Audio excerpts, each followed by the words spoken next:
A court of fairies and fiction. Akafath Girls Podcast. Hosts Mel and Liv. Season 2, Episode 20, Bad Blood. Hello, everybody. We are back again. again. I have a question for you two. So we were just talking about some hot dogs. hot dogs, and I don't know, that turned into talk about wingspan. And yeah, so then I was thinking about how Dorian and Tamlin are shapeshifters, and I was like, well, they can shapeshift into whatever size they want and it'll fit. But then we kind of got into like rare pair ships. And so my question to you guys is, do you have like one particular rare pair or non-canonical ship or non-popular ship that you would like to see, like whether in a fanfic or as an art or whatever? You go first because you have one.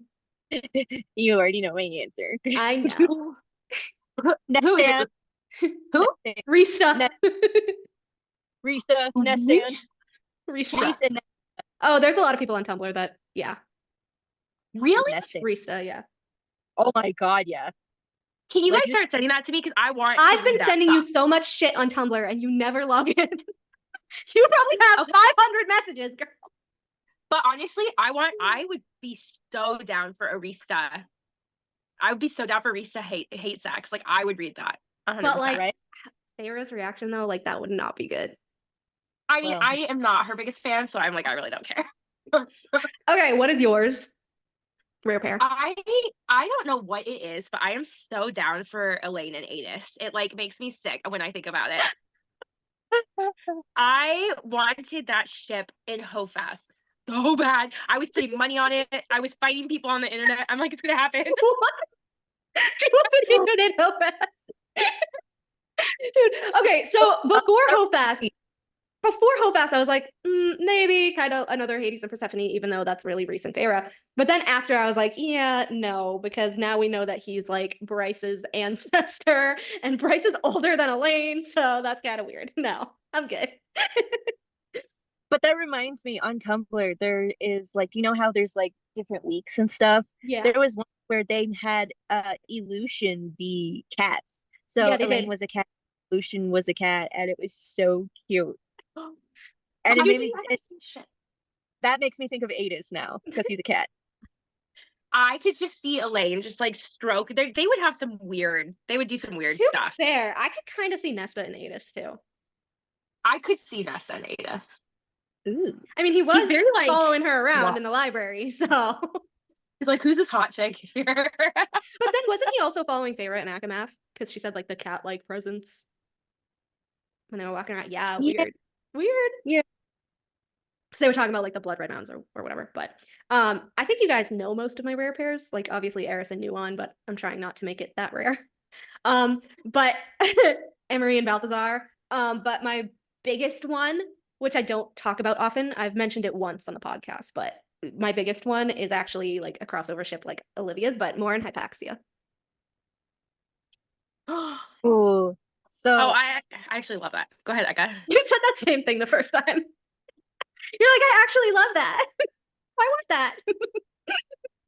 So I might get pitchforks and torches thrown at me, but God. as a Nesta, as a crack ship, like it wouldn't be canon, just crack ship. Wait. See it as crack ship. I love as a Nesta. That's not crazy. That's like, I feel like that's normal because they're chemistry. But she wrote it that way and Hopefest, it was weird. I really like them as also best friends. Like that kind of reminded me of like a big brother, little sister, bestie type thing. I know a lot of people see it as romance coded, but I don't think that's what she was going for. No, but because like the way he was like, oh my god, like that seems like a little sister thing. I don't know. I thought it was so cute. I was like, Eka, did you think that was romantic? I don't know. It was hard to tell if it was romantic or platonic. But I just kind of think of like, okay, if Cormac is dead, and she's not planning on bringing him back, like no way in hell's, I would be pissed. But if she suddenly puts her with Az, I'm gonna be like, what the fuck? So I'm trying to prepare myself for like the murder in a mess. Well, here's the thing. I feel like Nesta and Az are the opposite ship of Tamlin and Elaine, and I don't think she would do either of them, just for the sole purpose of Tamlin was Elaine's sister's ex, and Azriel is Nesta's ex's brother. Like, it's weird. It's Technically, weird. also Cassian would sister be her ex if she breaks up with him. It's weird. Let's not keep it all in the family. Okay. Let's branch out. I mean, technically Cormac is family, but we're gonna skirt over that. Let's not have a Rhys. Yeah. Let's They're, not like all related, right? Technically. let's not hop from brother to ex to cousin to everything. Sweet home Alabama. Well, this is why I want her to. This is another reason I want her to do a Tamlin book, because I need her to explain how the Spring Court and the Night Court are related. They have to be related. They have to be related. And like- I'm still upset about the Starlight Pool. I swear It's to gonna God, come back. she It's doesn't gonna have come to. back. It It's- has to. I swear, I don't think she's gonna bring it back, you guys. She has to. I think she's No. forgotten about it. No, Probably. because she wrote in Hobast, like I said, there's the scene in Hobast in the Cave of Princes when she says like the water looked like it was made of pure starlight, and I'm like, bitch, you know what else is made of pure starlight? The fucking Starlight Pool. What are you doing to us? She put so many fucking crumbs in Hobast, especially for book 1. Again, the worm, the Celine's power being Tamlin's power, the starlight water. I'm like, come on, Sarah, come on. Fucking Lauren, leave. I'm still pissed. I swear to God, you guys, she's writing Lauren out. I swear we're not gonna see her hair. It's gonna be Lauren's so out, bad. Nesta's in.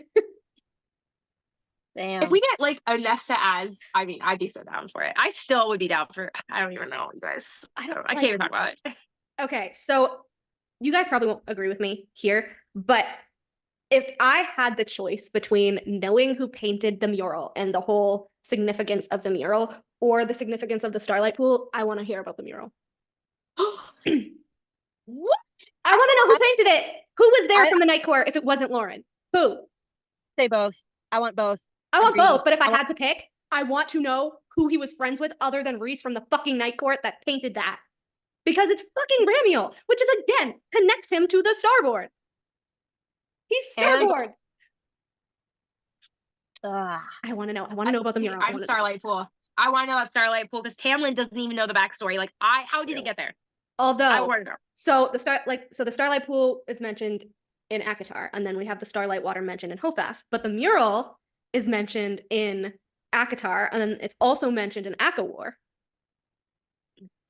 I always forget that it's mentioned in and Akamath when he's like, "Oh, my sister loved the artist quarters," and bitch, please, I need it. Please tell us his love story with Rhys's fucking sister, whether it's Lauren or not. I need to know. Tell us. Oh, I have to know that. I have to know. It has to be Rhys's sister. It fucking has It to be has Rhys's to sister. be. Who else would? And remember in Avatar when it was like, I've had many lovers. Some of The them being princess. princesses. I'm like, Rhys's sister. No shit. That's why I get so irrationally pissed off when people are like, "Oh, it's Rhys's sister and Azriel." I'm like, "Are you fucking kidding me?" Ew. I mean, It I pisses me kind of off. could see it. No. But Azriel's the only one who has ever mentioned her. It's never Cassian. It's never like Rhys. It's only Azriel. Don't you think it's weird? Cassian never brings her up. He never says anything. Nesta does more, which is even weirder because that's her cousin. With Okay. his cousin. It's the weirdest that Rhys doesn't. True. Like, I mean, oh, my yeah. mother made these dresses. Oh, my mother did it. What about your fucking sister?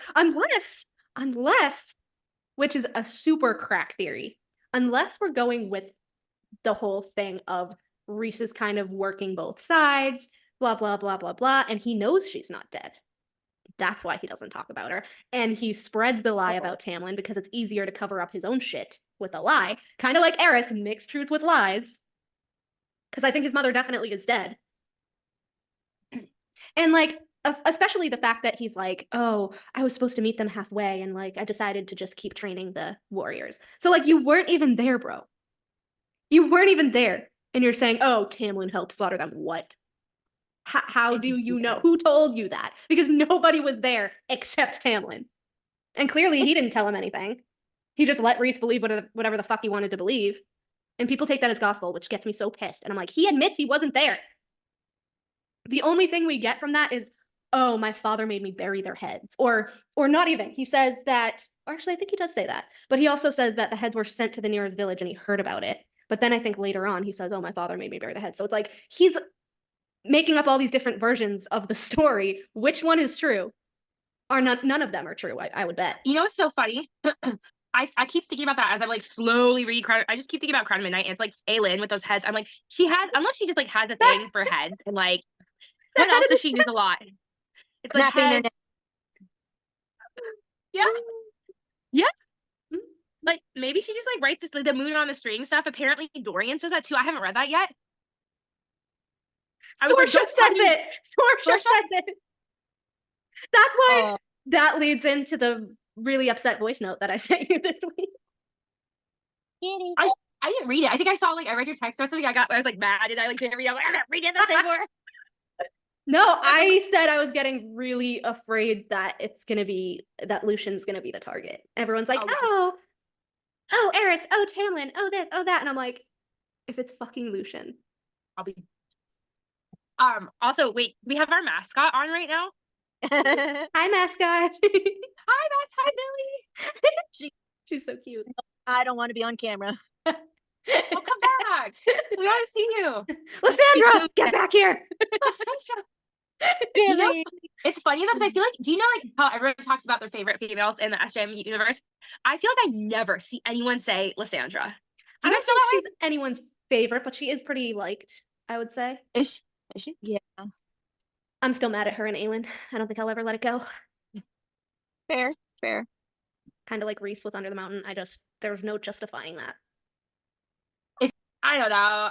But I have exciting news. I do want to tell you. What? Read, both of you. I convinced my little sister to read ACOTAR. She wants to come on here and talk with both of you. Oh no, is she angry? Is she like not Team Tamlin? No. She read it and all of our reactions, it was the exact. She was like, WTF? She was furious. She's like, you mean to tell me that Sarah J. Maas made me fall in love to Tamlin only to make him quote unquote abusive in the second book? And I was like, yes. Dude, if I could force my fucking sister to read my books, that will be the day that pigs fly. Actually, when I posted that meme of Anastasia, I sent you guys that cute little picture of Anastasia in the coach. Yeah. And I was like, this is Nesta and Cormac. And Olivia replied with, oh my God, it is. And I was like, they're so cute. She's like, okay, I admit they're so cute. I was like, wait, I don't see any pigs flying outside. What the fuck? They are. The world hasn't frozen over. Oh, I just love. And then did you see Magic? You would like this, I think too. Well, Melanie would too. You guys, did you see Magic Navi's Tamlin? Did you see it, Melanie? Maybe. I'll send it. Let me text it to you. I don't know. I see a lot of people's art. Let me pull it up. Hold on. I'll send it in the chat. I was like, I like it. I like it. Not how I envision him, but I like it a lot. Because his eyes, who do they remind you of? Here he is. Let me guess, Aelin. Yeah. Aelin? Ash River eyes. And then everyone's like, no, it's not. His are green. And she had turquoise with a gold circle. I'm like, okay, but down 15,000 fucking years. Think. They're not going to be exactly the same. He has gold flecks. Oh my God. What? Ooh. Yeah. That's a cool version. I want a Tam. Tam. You guys, what if she kills Lucian and then has Tamlin and Elaine end up together? No. I don't know. It's in my head. I don't think it's ever going to be Tamlin and Elaine, but I found one of my posts that we went over. I think it's season 1. I think it was like toward the end of season 1. And I'm going to try to find it, but it was about Elaine, and I had done this chart about all of the quotes regarding Elaine not wanting to be Fae and wondering if she was actually gonna end up back with Grayson. And it was very concerning. She wouldn't do that. There's no way. There's just no way. She did tell us that the knife can unmake things, and Elaine was the one asking Amren how to turn human again. So let me ask you this though. I don't think she would do it because Grayson would not take her back, no matter what. Yeah. I don't I don't think that's true. It would be like, it would kind of be like Little Mermaid. Mm. I don't think, I think he would take her back because it wasn't even Grayson that was really like pissed. Like obviously, I don't know if you guys saw that post on Facebook. Was it on Facebook? I think it was on Facebook, where someone's like, if you think about it, like Grayson wasn't really in the wrong. Like his fiance disappears for months and then she comes back as the one thing that they're taught to hate. And so I'm like, okay, from his point of view, like I totally get it. And in the scene, it actually says that like Feyre's like, oh, Grayson's face who remains stone-faced and sorrowful or whatever. And then he like lashes out. And like I can kind of get it because like Yeah. that was her fiance and now she's like what your father would never allow. I don't know. I don't feel like he would hate her if she changed back to human. I think he would probably take her back. I think the father would be a problem. I think it's Nolan that's the problem, honestly. It's funny because the way that I read it, and tell me what you guys think of this, is I actually felt like he was really heartbroken that she had a different, that she was tethered to Lucian and had a different guy, like a different man when she became like, I feel like that is the reason he would not take her back is because of Lucian. If she's gonna experiment, she's gonna find out pretty quick that the make fun doesn't disappear when you're human. That's why I'm like, yeah, I can't find it, but yeah, that was basically the gist of it. But yeah, I'm kind of afraid that Lucian's gonna get. I don't know if she would go all the way to kill him because Lucian's one of her favorite characters, actually. One of her favorite male characters. She's said it before. Mm-hmm. I didn't know that. Oh yeah. Who are her favorite male characters? It used to be Rhys, but not anymore, clearly. Yeah, I think right now it's just Lucian. Well, Lucian and Azriel, she really likes Azriel too. Which are like my two favorite. Lucian and Azriel. And Tamlin, obviously. But yeah, which is why I'm like, it has to be a Lucian and Gwynriel. Because she wants to write sexy scenes for both of them. Come on. I do think that Lucian is going to be in dire straits because if you think about it, that's kind of just the natural pattern of his character. Everyone says how self-sacrificial Rhys is and Azriel is and Tamlin is, but then like everyone overlooks everything that Lucian's been doing the whole time, which is literally throwing himself directly in the line of fire for people. And if it's Elaine, it's going to be even worse. Throwing his life on the line for people who don't even fucking deserve it and like who aren't appreciative of it, like Feyre. Absolutely. I have been thinking about Feyre and everything that she has done to him this entire week, and it blows my mind. Mm-hmm. She's so awful to Lucian, and like she knows that Elaine is his mate, and she's going out of her way to like cause issues. Well, she was before Akathas. I think she finally came around when they had that little discussion in the kitchen where she's like, he's a good male. And she's like, nah. And she's like, well, he's a good male and I want you both to be happy. And Elaine's just like, yeah, I know. So, I don't know. But Elaine, yeah, but like some of the fandom is really like awful to Lucian too. And I don't understand. Why? He was terrible to Feyre and he never deserved her as a friend and and she's done all this and Lucian's a horrible person and because they lump him in with Tamlin and they're like he wanted her to die when he gave her the instructions to go after the cereal and and it's just so I mean he did. He's not like without blame. Yeah, but that's fresh off of her literally skinning his fucking best friend to death. Like fucking karma. He hesitated, but then he went to go save her and realized that Tamlin already did. And he apologized and gave her his bejeweled dagger from Dorian, okay? She did not deserve the Haviliard dagger. That we still don't know what happened. We still don't know what happened to it. She gave it back. Ugh, bitch. She did? She is a bitch. Why would she do that? No, she gave it back in Akawar when she was like, oh, I don't think I'll be needing this anymore. Like, it was a pretty good scene. It was a pretty nice scene. It wasn't like, oh, I don't need this anymore. She was just like, oh, like, I'm powerful now. I don't really need this to protect myself anymore. And she gave it back to him. But then she took Tamlin's fucking Illyrian bandolier blades. I was pissed.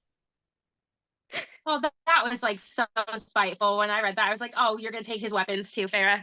Just like how Rhys took away Nesta's blades. Yeah. Well, he just didn't tell her that he has them. I mean, actually, she might know that he has it. I forget how she got ataraxia. Did he give it to her? Or did she tell him that she wanted one?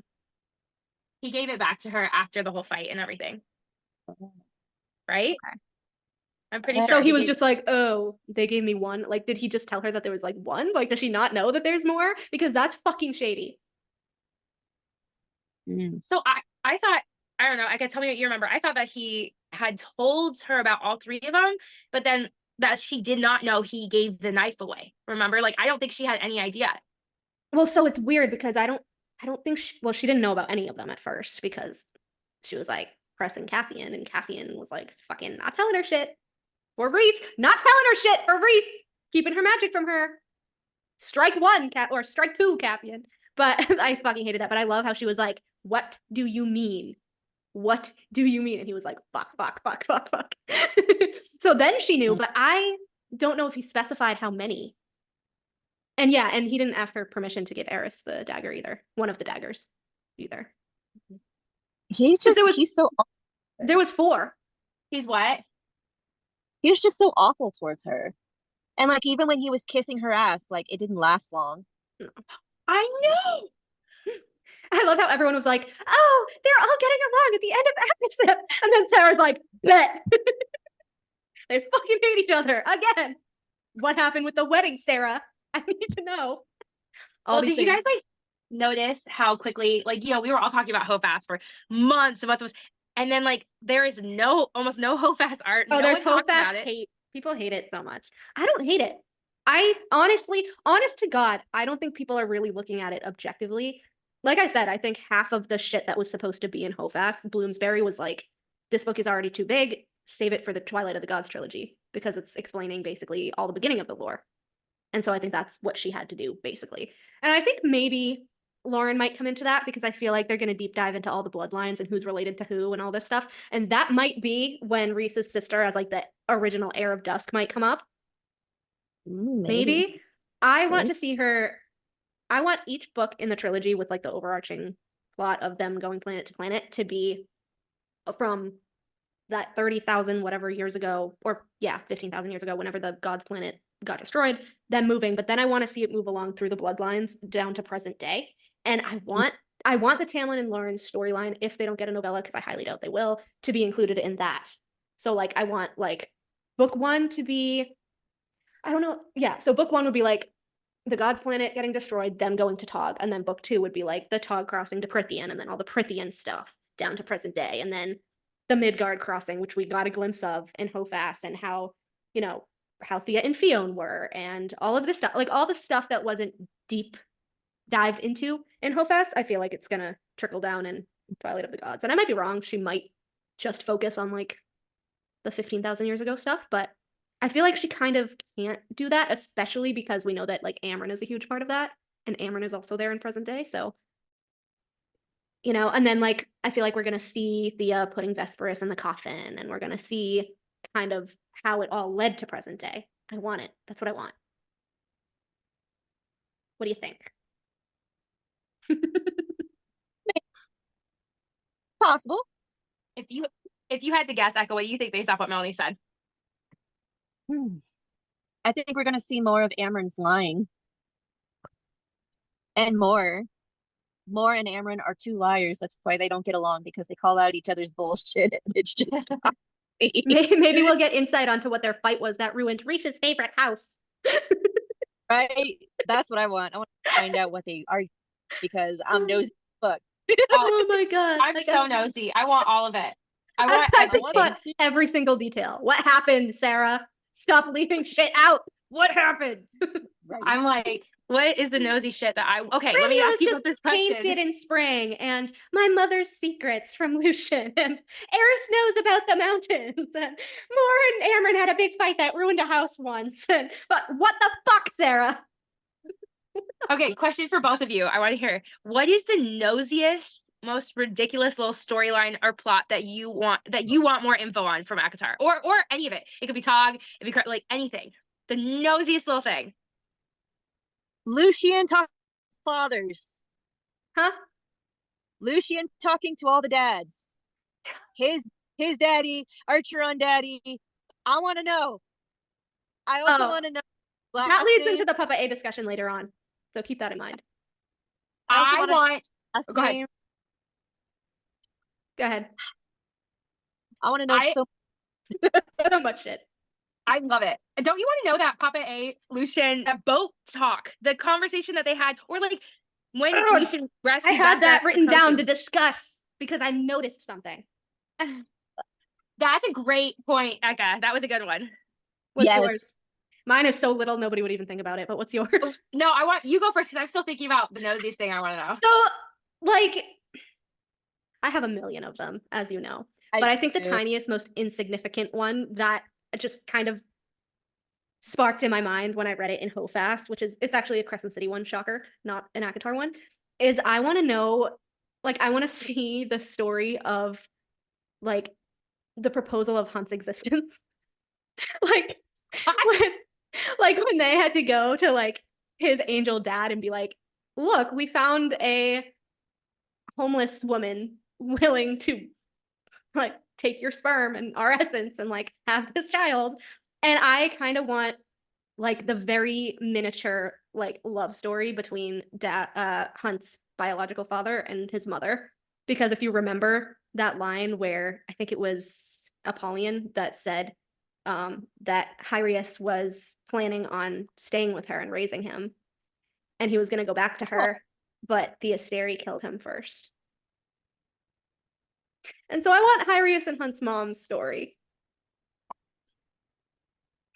I know nobody else cares, but I thought that was, like, I care. really sad. And I want to see his parents. Because, especially because his mom was, like, such a big thing. And I was like, oh, like, my mom, like, I miss my mom. I miss my mom. They killed my mom. And, like, I love that. it's always the dead moms. Why? It's the dead moms and the evil dads. I'm so glad his dad wasn't evil and he was, like, he was smart. He was a scientist. Wait, does that mean Lady A is gonna die because she's the only mother left standing? Who knows? Other than Ian and Feyre? I don't know. I kind of have a bad feeling that Helion and Lady A are going to die together. Yeah.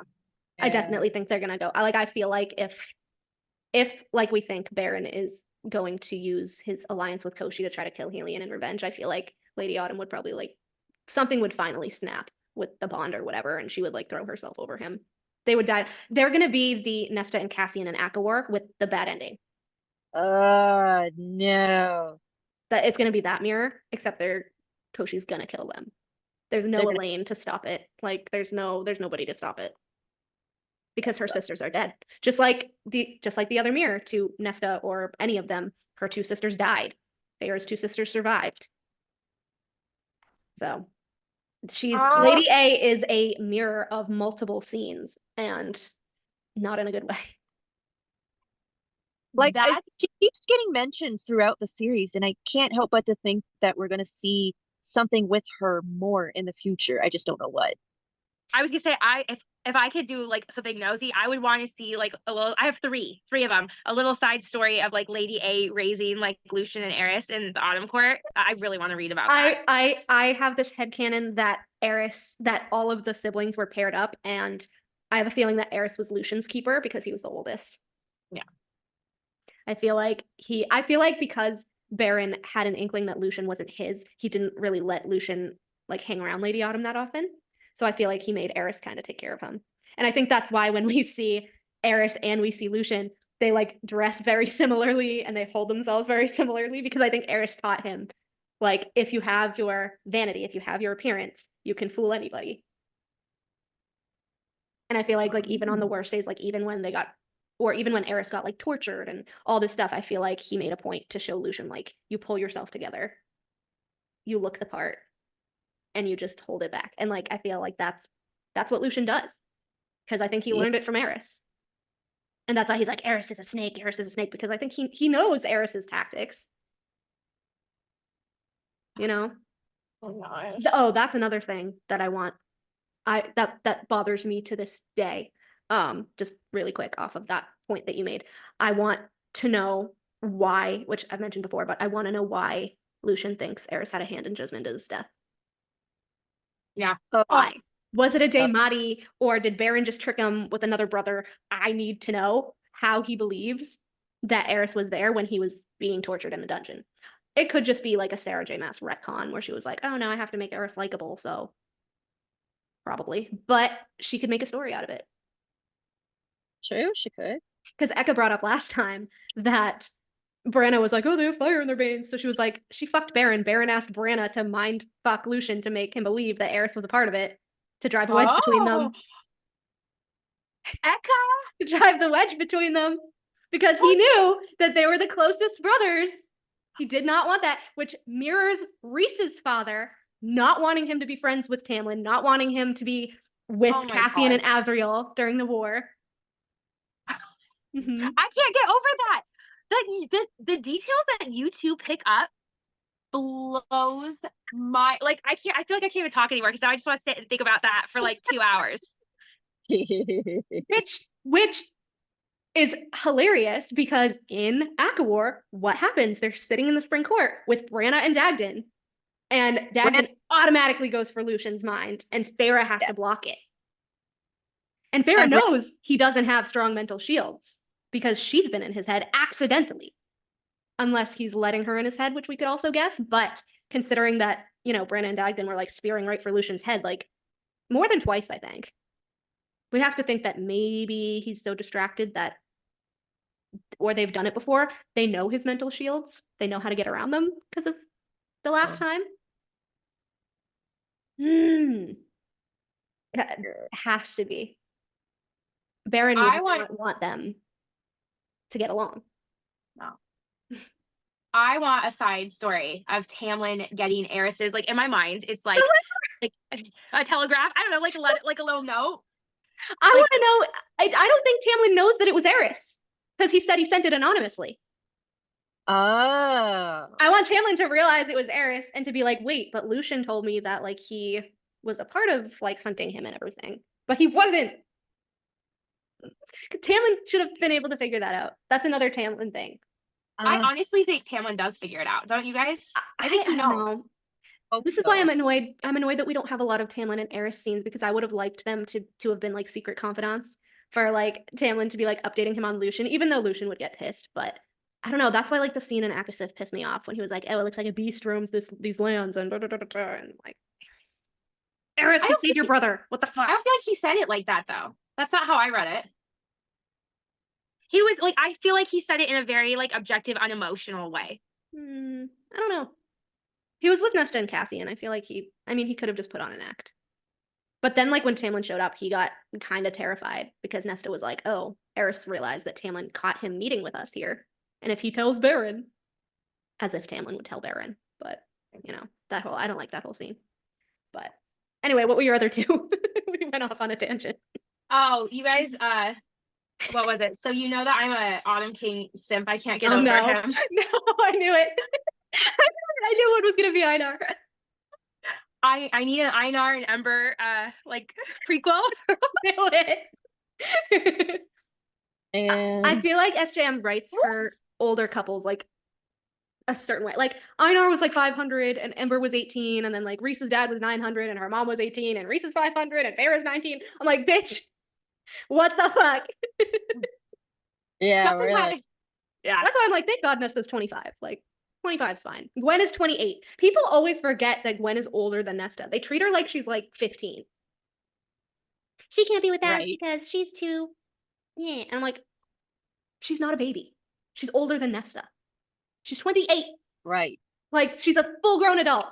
Like, why are we babying her? Why are we treating her like she's a child? Oh, because Cassian says, oh, well, you know, like, Gwen's kind of like a child to me, which, Cassian, you do know that your fucking mate is 3 years younger than her? Foot and mouth syndrome, my dude. Oh. I was like, I read that and I was like, what the fuck are you talking about? Nesta's younger than her. Damn. Yeah, I was like, oh my God. So you want like Ember and Einar and like her running to Randall and that whole thing? Well, I want like how they met. Like, what was the first meeting? How did they get together? I feel like if I had a choice between Einar and Ember and Einar and Lauren, I would probably choose Einar and Lauren. But if it was the choice between Einar and Lauren and Tamlin, I would pick Lauren and Tamlin. But like, how did he pick her to be his baby mama? Like, what happened? Who would you pick, Eka? Would it be Ember and Einar or Lauren and Einar? And why? He's like, both.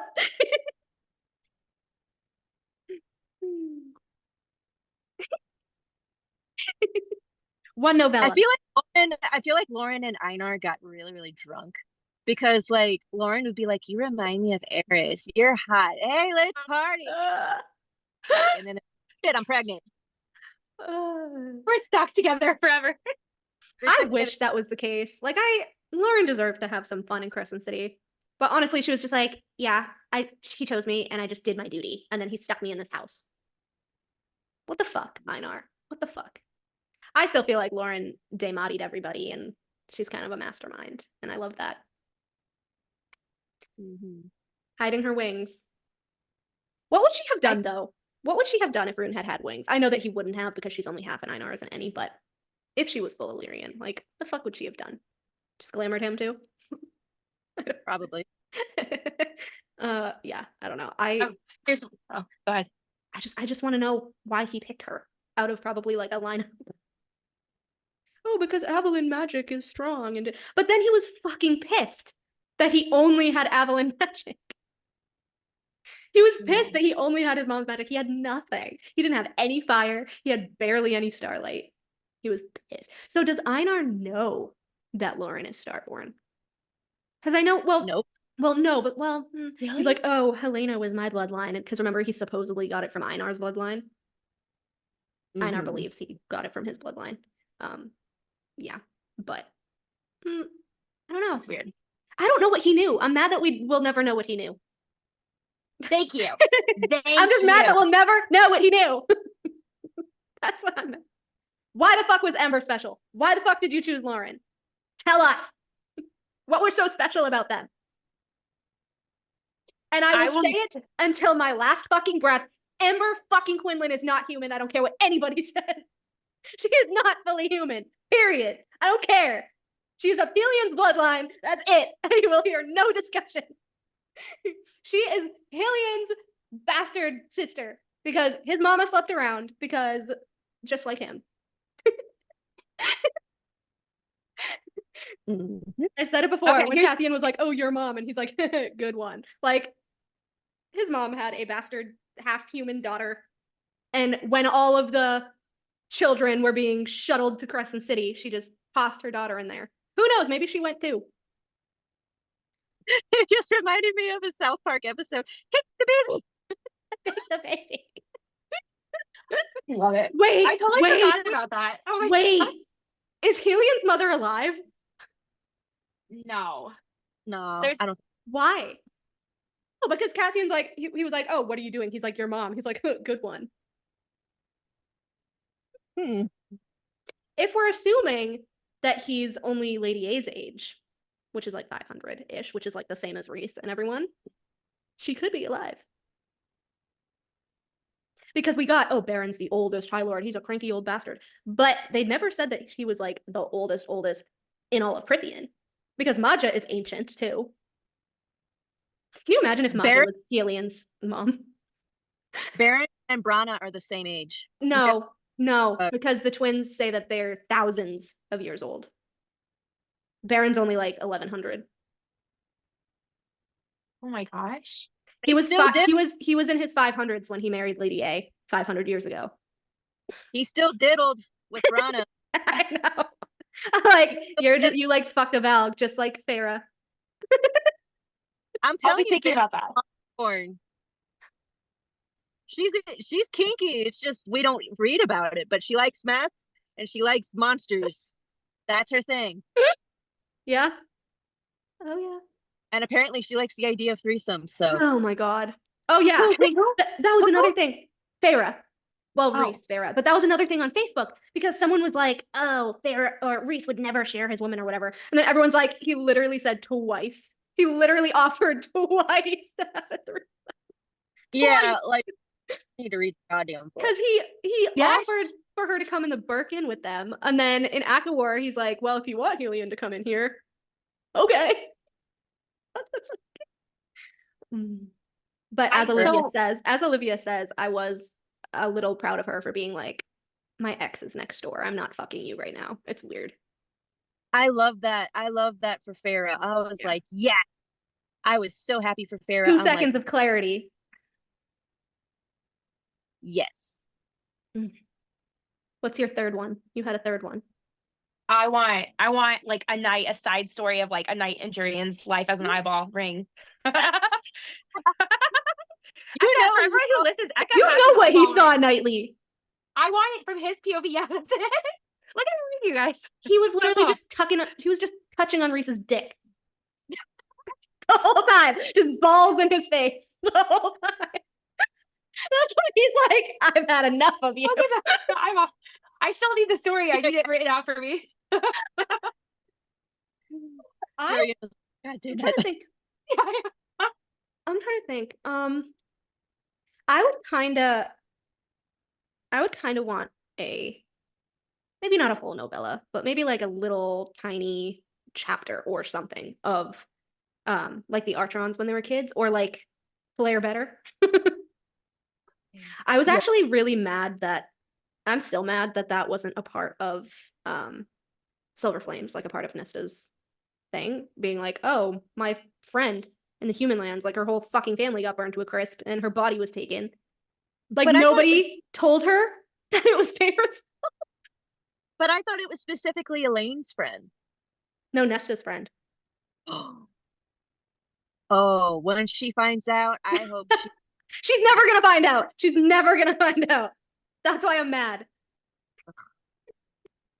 Yeah. Yep. That makes me mad. Yeah. I want to know Papa A's name and I want to know Mama A's name. Mm-hmm. Bet it's Cora. Oh, excuse me. I want this isn't really like a little story thing, but in the future, I think that because we had Nesta fighting for the humans in Akawar, and then we had her fighting for the priestesses in Akasif, and Emery's obviously an Illyrian or whatever. Nesta's best friends with Emery, who's an Illyrian. I want a Hewn City girl to join their group. That would be cool. I want Nesta and Gwen and Emery, because they're already like the ragtag group of misfits. I want them to befriend a Hewn City girl. And for one of them to, this could, and even though I really hate the Emery ship, this could lead into Emery being like, you're the only dreamer that came from your city. Really? Really? And like Emery actively trying to help like the Illyrian women. I feel like that would be like I don't know, that could be a thing. But yeah, I really want them to befriend a Hewn City girl. I want to see a Hewn City girl. So that'd be cool. I want to see a Hewn City girl. I want to see like Kier's real personality. I have this like idea of Kier in my head, like after every time he sees Rhys, he's like walking back to the his bedroom He's where like, Moore's mom is with like a glass of wine, just like slams it on the table. He's like, that mother. If he comes here one more time, and I want to see like that conversation with Moore's mom. Mama Matron is just gonna be like, what the fuck are you gonna do, bitch ass? Sit the fuck down before I nail you with iron. Oh my god, I seriously want that. That's what I want. I want to know the thing with Eris and Moore. Yeah. Yes. We're definitely gonna get that. That's gonna be in Moore's book. She's such a witch matron. And I say it all the time. But that moment in Akawar when they're gathered around the map after Nesta scries, and Kier is just standing with two of the Darkbringers, and Feyre points out twice how he is like looking at Moore without a sneer or anything. And she's like, maybe he just knows to shut the hell up in front of us, or blah blah blah blah blah. But like he's not like how he is in Hewn City. He's just kind of looking at his daughter like normally, which is why I'm like, it's the fucking mom pulling all the strings. I swear to God. Oh, I swear. interesting. Because Moore said she went back to their bedchamber. I'm never going to let this go. She went back to their bedchamber to break more of Kier's wounds after Rhys did. And she's like, my mother banned me from their bedchamber, but it was worth it. So the mother has the authority to ban you from their bedchamber? I thought she didn't speak. Oh, he's mute? No, she just doesn't speak in front of the males. Or like in public. So like when Rhys is there, she doesn't talk or anything. She keeps her head lowered. Which Pharaoh's like, the portrait of subservience, what Moore was supposed to be. Gag. But then like in private, she's like, get the fuck out and you're banned. and then the part where Cassian, I think it's Cassian or Rhys, but I think it was Cassian, when he's like, we don't talk about Moore's mother ever. We don't talk about Bruno. We don't talk about Moore's mother. And I was like, buddy, huh? idea what that is. I know. I forget exactly what he said, but he was talking about like who she would invite to go with her to Alahan or something, I think. And I don't know why he immediately thought of like her parents. I have no idea. But he was just like, he knew that he would never ask her mother, and we don't talk about Moore's mother ever. Why? Why is she so suspicious? Why don't you talk about it? Why don't you guys talk about fucking anybody? Why? Right. We have no information on anyone. We still barely know Az, and it's been 6 books. Right. We don't know Az. We don't know Moore. We don't know Amryn. Rhys is still suspicious as fuck. Whoa. What is going on? Oh, that's another thing. I would kind of, oh, I wish Olivia was here, but I would kind of like to see the story of both, well, I would say Asriel's, but we're gonna get Asriel's at some point, but Cassian's mom. Uh-huh. Like, that I feel bad for him about the fact, like, he doesn't know where she was, like, killed, or he basically just guesses she was thrown off the mountain. And so he just put, like, a little marker there. It's so sad. That part made me sad. Wait. What if Cassian's mom and another Illyrian were the ones who Tamlin's dad and brothers killed? That would be a plot twist. Right?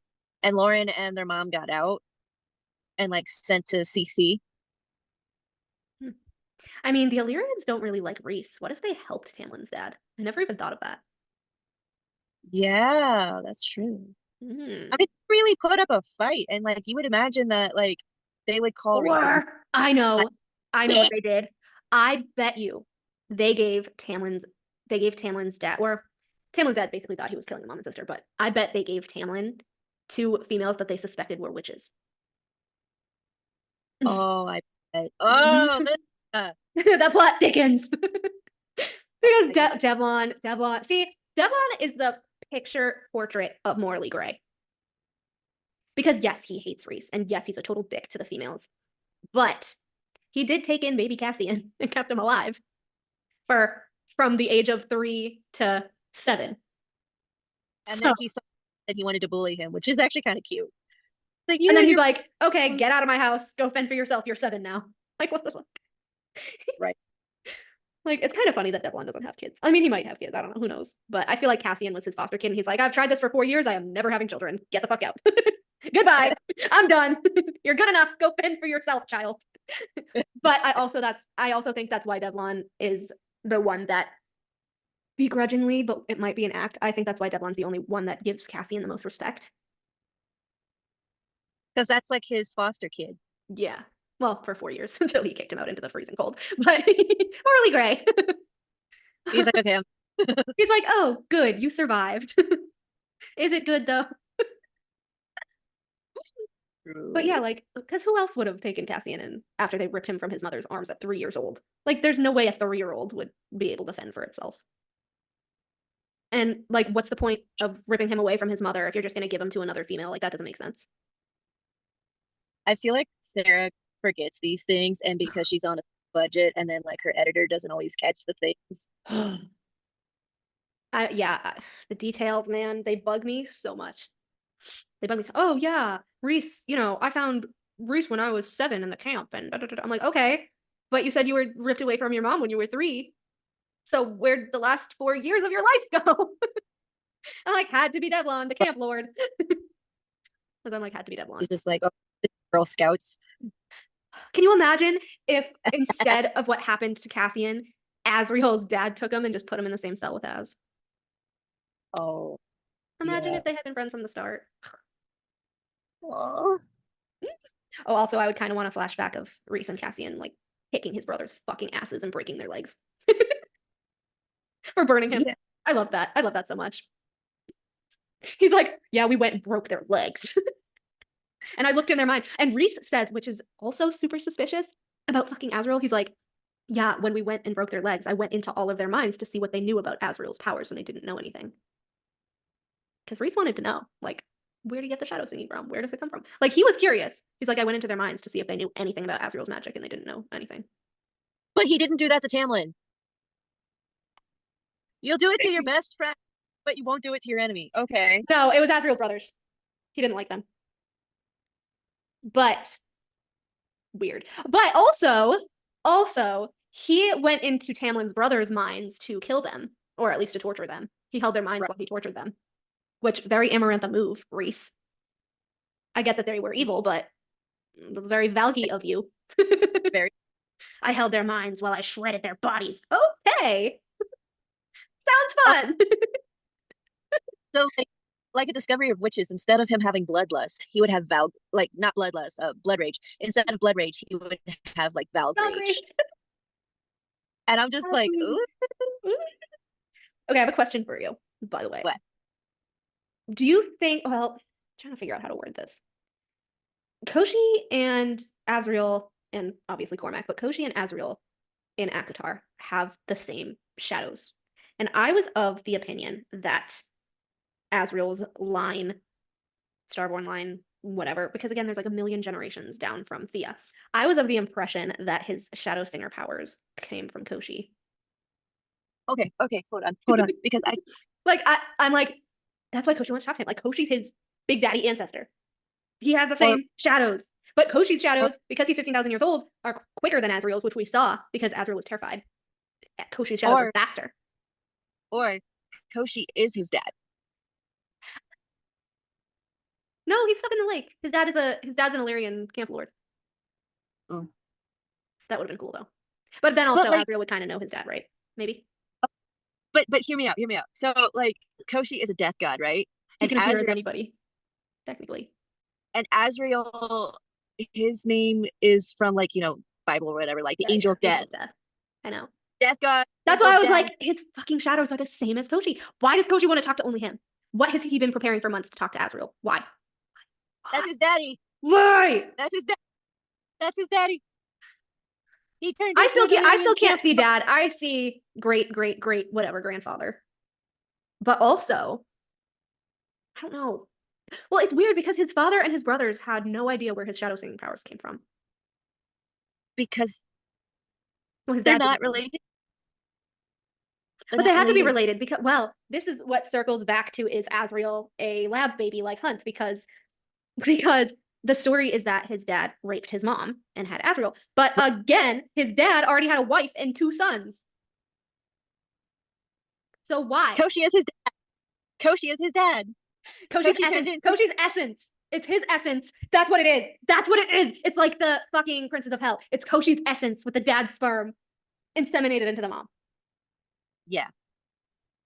Koshi is his dad. One of his daddies.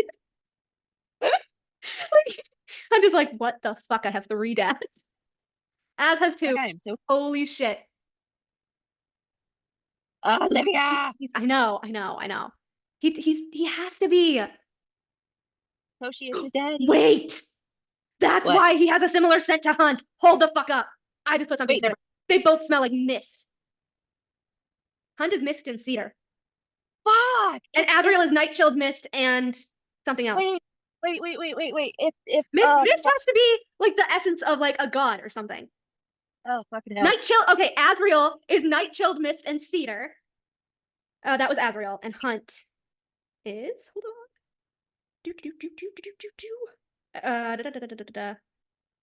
Hunt is rain kissed cedar.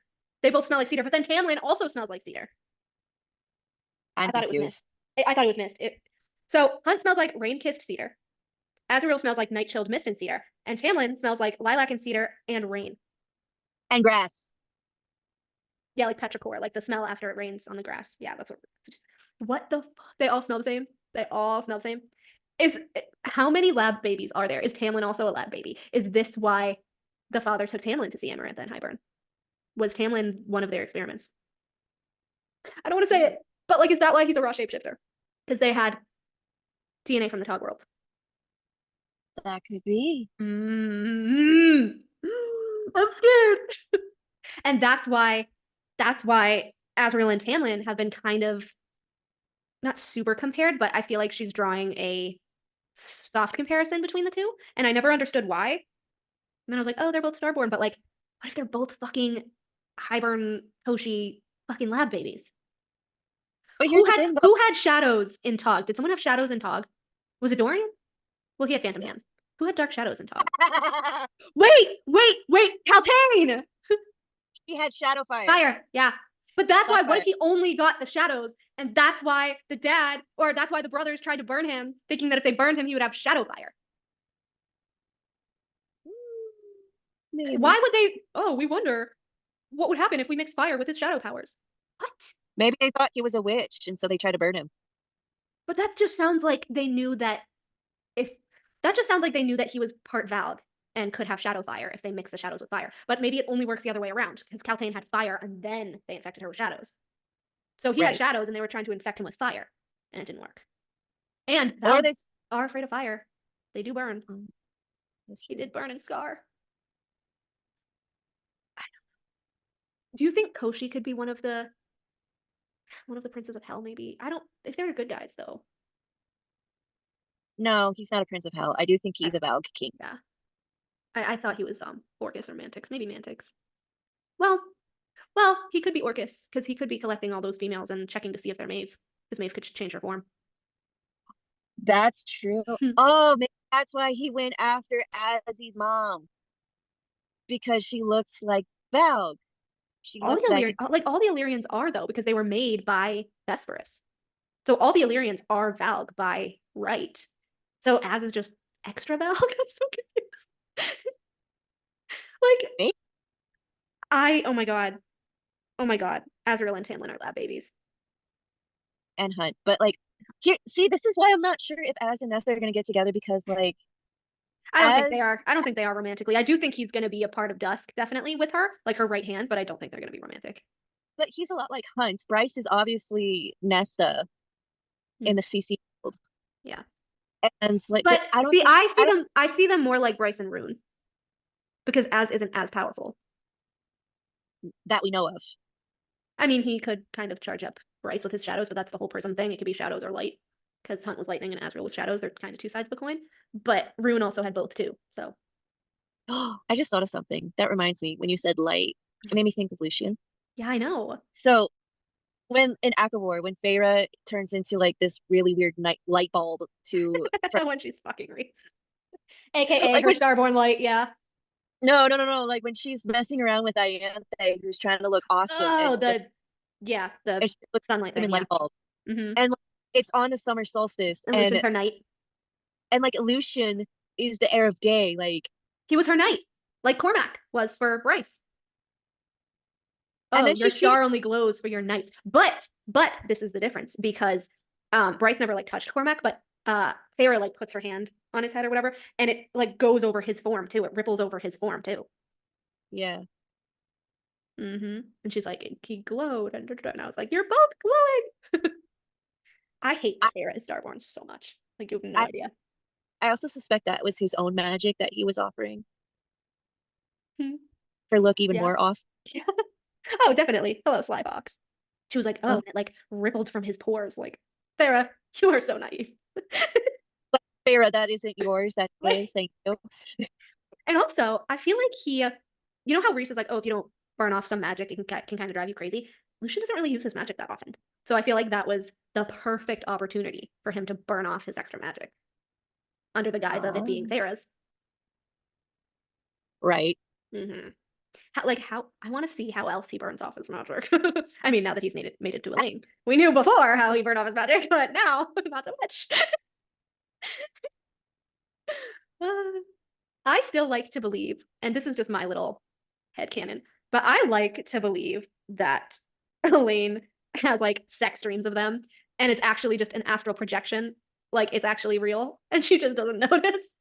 And Lucian is just like, how the fuck am I supposed to tell her this when she won't even speak to me in person, but she'll have sex with me in our dreams?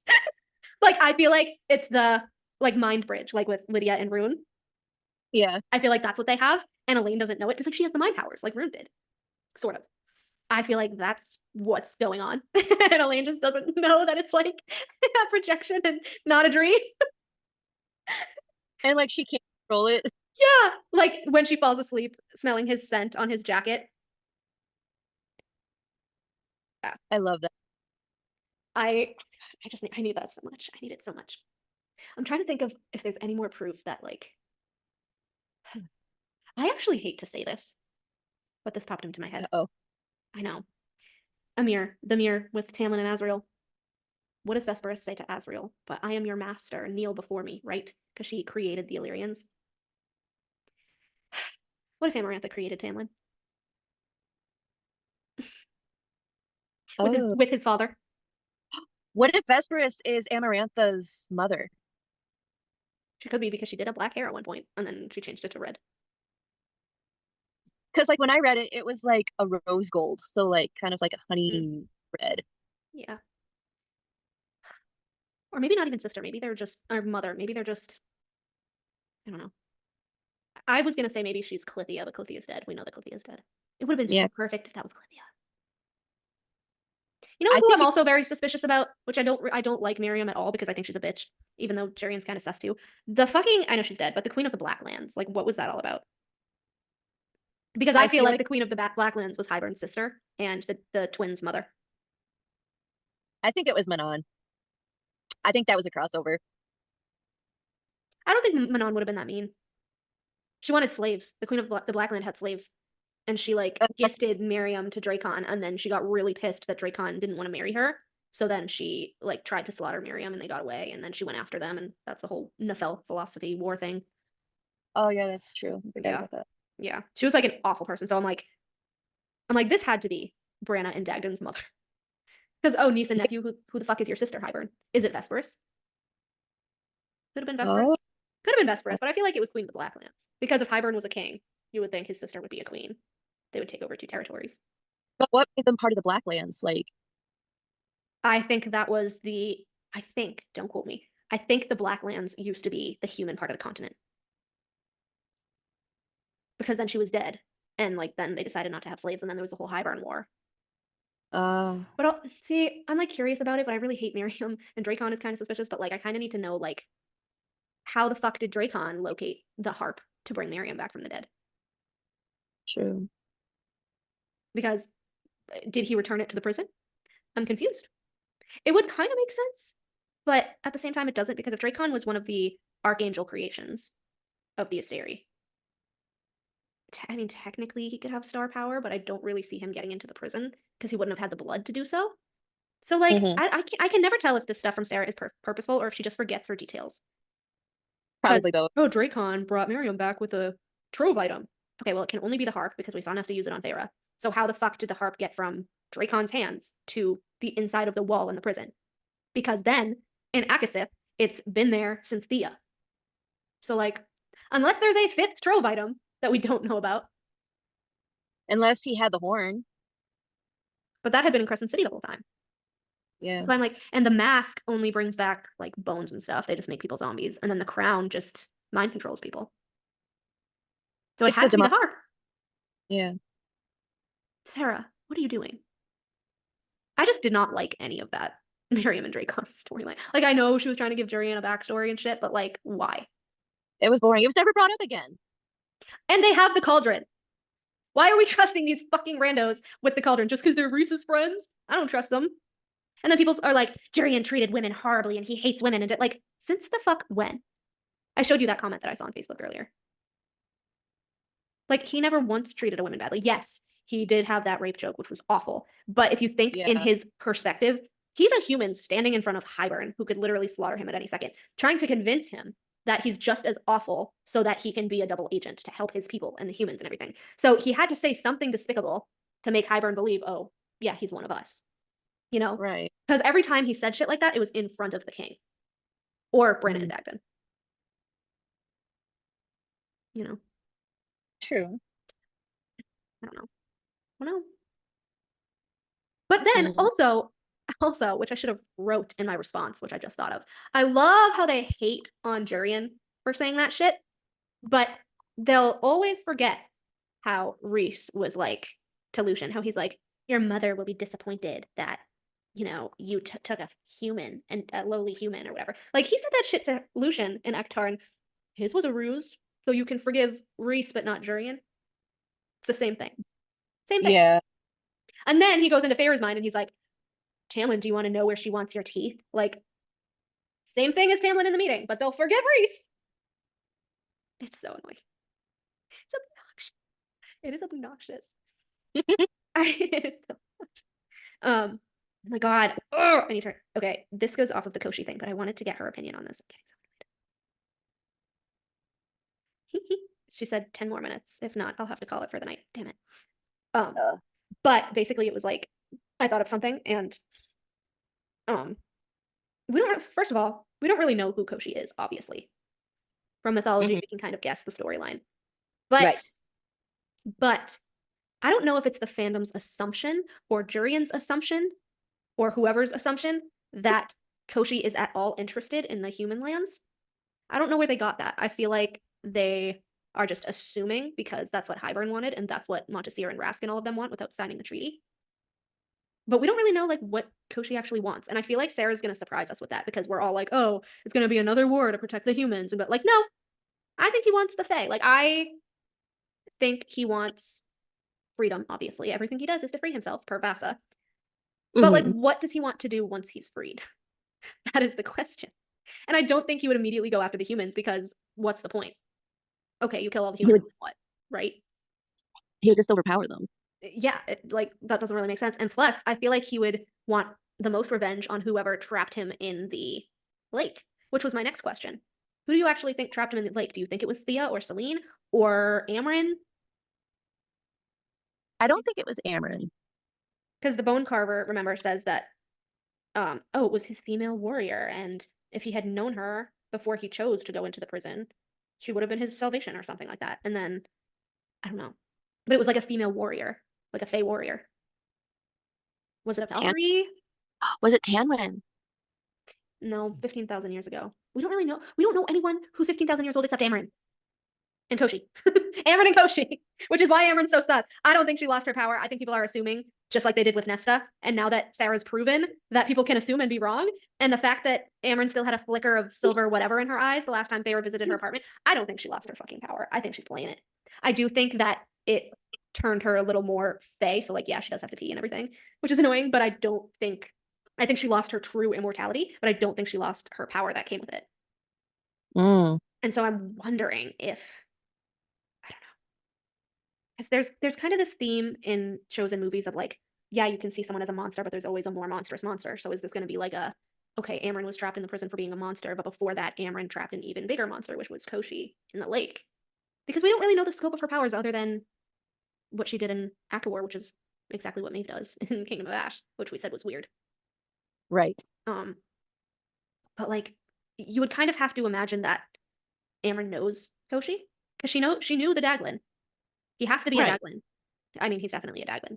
So it's weird that she's never spoken about it. She's never told them anything to help along the lines of Koshi.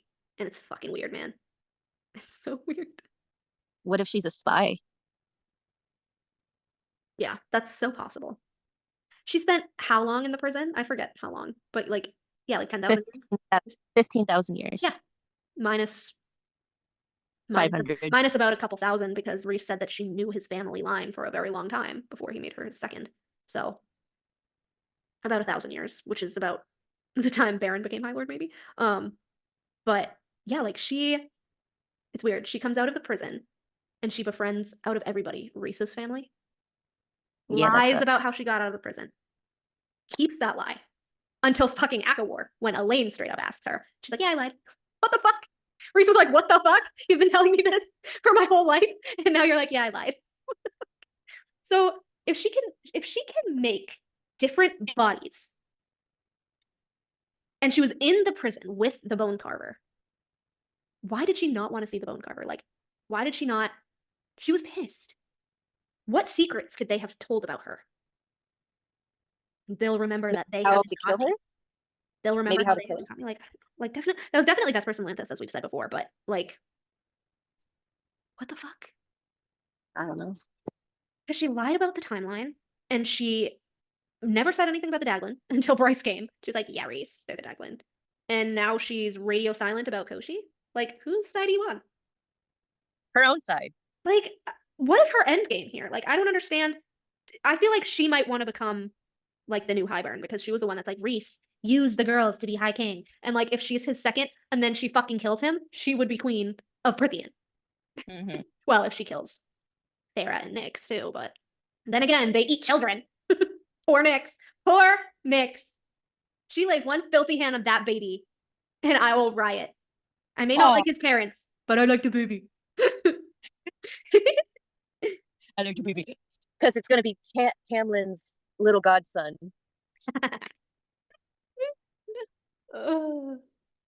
Maybe, yeah. I feel like that would be nice. I feel like I kind of want, I don't know, I kind of want Tamlin and Feyre to make up, I do too. but it has to be on Feyre's end because he's already made up for his shit. She needs to go Yeah. fucking apologize and maybe help him out a little. Maybe help her sister Elaine. They can bond by helping Spring. I doubt it, but she just They makes can me so hang out. mad. They can hang out. Yeah. But at the same time, I don't want her anywhere near Spring again. I'm like so indecisive. It bothers Like me. if it's in Spring again, I want it to be like she does community service to like fix the shit that she broke Mhm.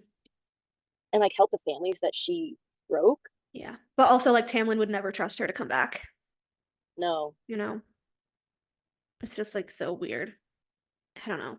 Like I wanted to fix shit, but it's like, oh, hello. Hi. I'm Hi. excited to come. I'm gonna try to power through. Yay. Were you just talking about me? I could tell. You just missed a fucking fantastic conversation. And we try to make our combos a little more boring when you're not around so you don't miss the good stuff. But we have decided, baby, that Koshi is Azriel's dad. Not dad. He is not his dad. Well, he's his okay. Wait. We decided that he is Azriel's second dad, like Hunt and Thanatos and Hyrius and Apollyon. Okay, but this makes so much sense. Remember as when to I was like, why- how does he have the same shadows? I said, it's Koshi's fucking essence. And then Holy his dad. shit. And they picked an Illyrian female and just fucking did it. That's his mother's trauma. Oh my god, that's like the most amazing. Because remember we were like, revelation. oh, he's a lab baby. He's Hold on. literally a fucking lab baby. And I think that's why his stepmother hated him so much. And that's why his brothers were like, oh, well, if we know like the history about this lady with shadow fire, what if we put fire on him and make it shadow fire? Like, I'm convinced that they were talking, that him and like the stepmother or him and Koshi or something were talking, and the brothers overheard. And we're like, oh, he could have shadow fire. Let's burn him and see what happens. Oh my god. He was- is a lab baby. And you know what else I pointed out? So is Tamlin. Okay, ma'am. I go, wait a minute. So the fuck is Tamlin? That's why she's drawing comparisons. Okay. First, Vesperus, right? So Vesperus says specifically to Azriel. We thought that she created the Illyrians, right? Because she was like, oh, I'm your master. But she's like, I'm your master to Azriel. Right? So she's like, I'm your master, kneel. Okay. Whatever. And he's like, you're nothing to me, blah, blah, blah, blah. And then I realized, and then of course we have the whole like Koshi being like, I've been wanting to talk to you for months and I've been preparing for you and you don't want to talk to me. All this, which kind of mirrors Apollyon tying Hunt to the little chair in the dark room and being like, you're going to listen. So then I was like, holy shit, Tamlin, Hybern, Tamlin's father. I go, that's why Amarantha wanted him. Okay. And No. Hybern. And then she said, what if Amarantha created him? I said, what if Hybern, because like they're all experimental and they have all these weird people and stuff, right? I said, Hybern was best friends with Tamlin's dad. Tamlin was the youngest. There's a reason that the dad only took Tamlin to meetings with Hybern. It's just like Hunt, just like Azriel. Because I said, they mixed it with fucking DNA from a Tog person. Aylin's line. Because what if his mom wasn't from Aylin's line? What if it was just lab baby? Let's see if someone from this planet can have a child with powers from the other planet. Holy crap. And that's what, like, just like Vesper's going, kneel before your master, Amarantha wanted Tamlin. Like, is that why the dad always brought Tamlin and not the older two?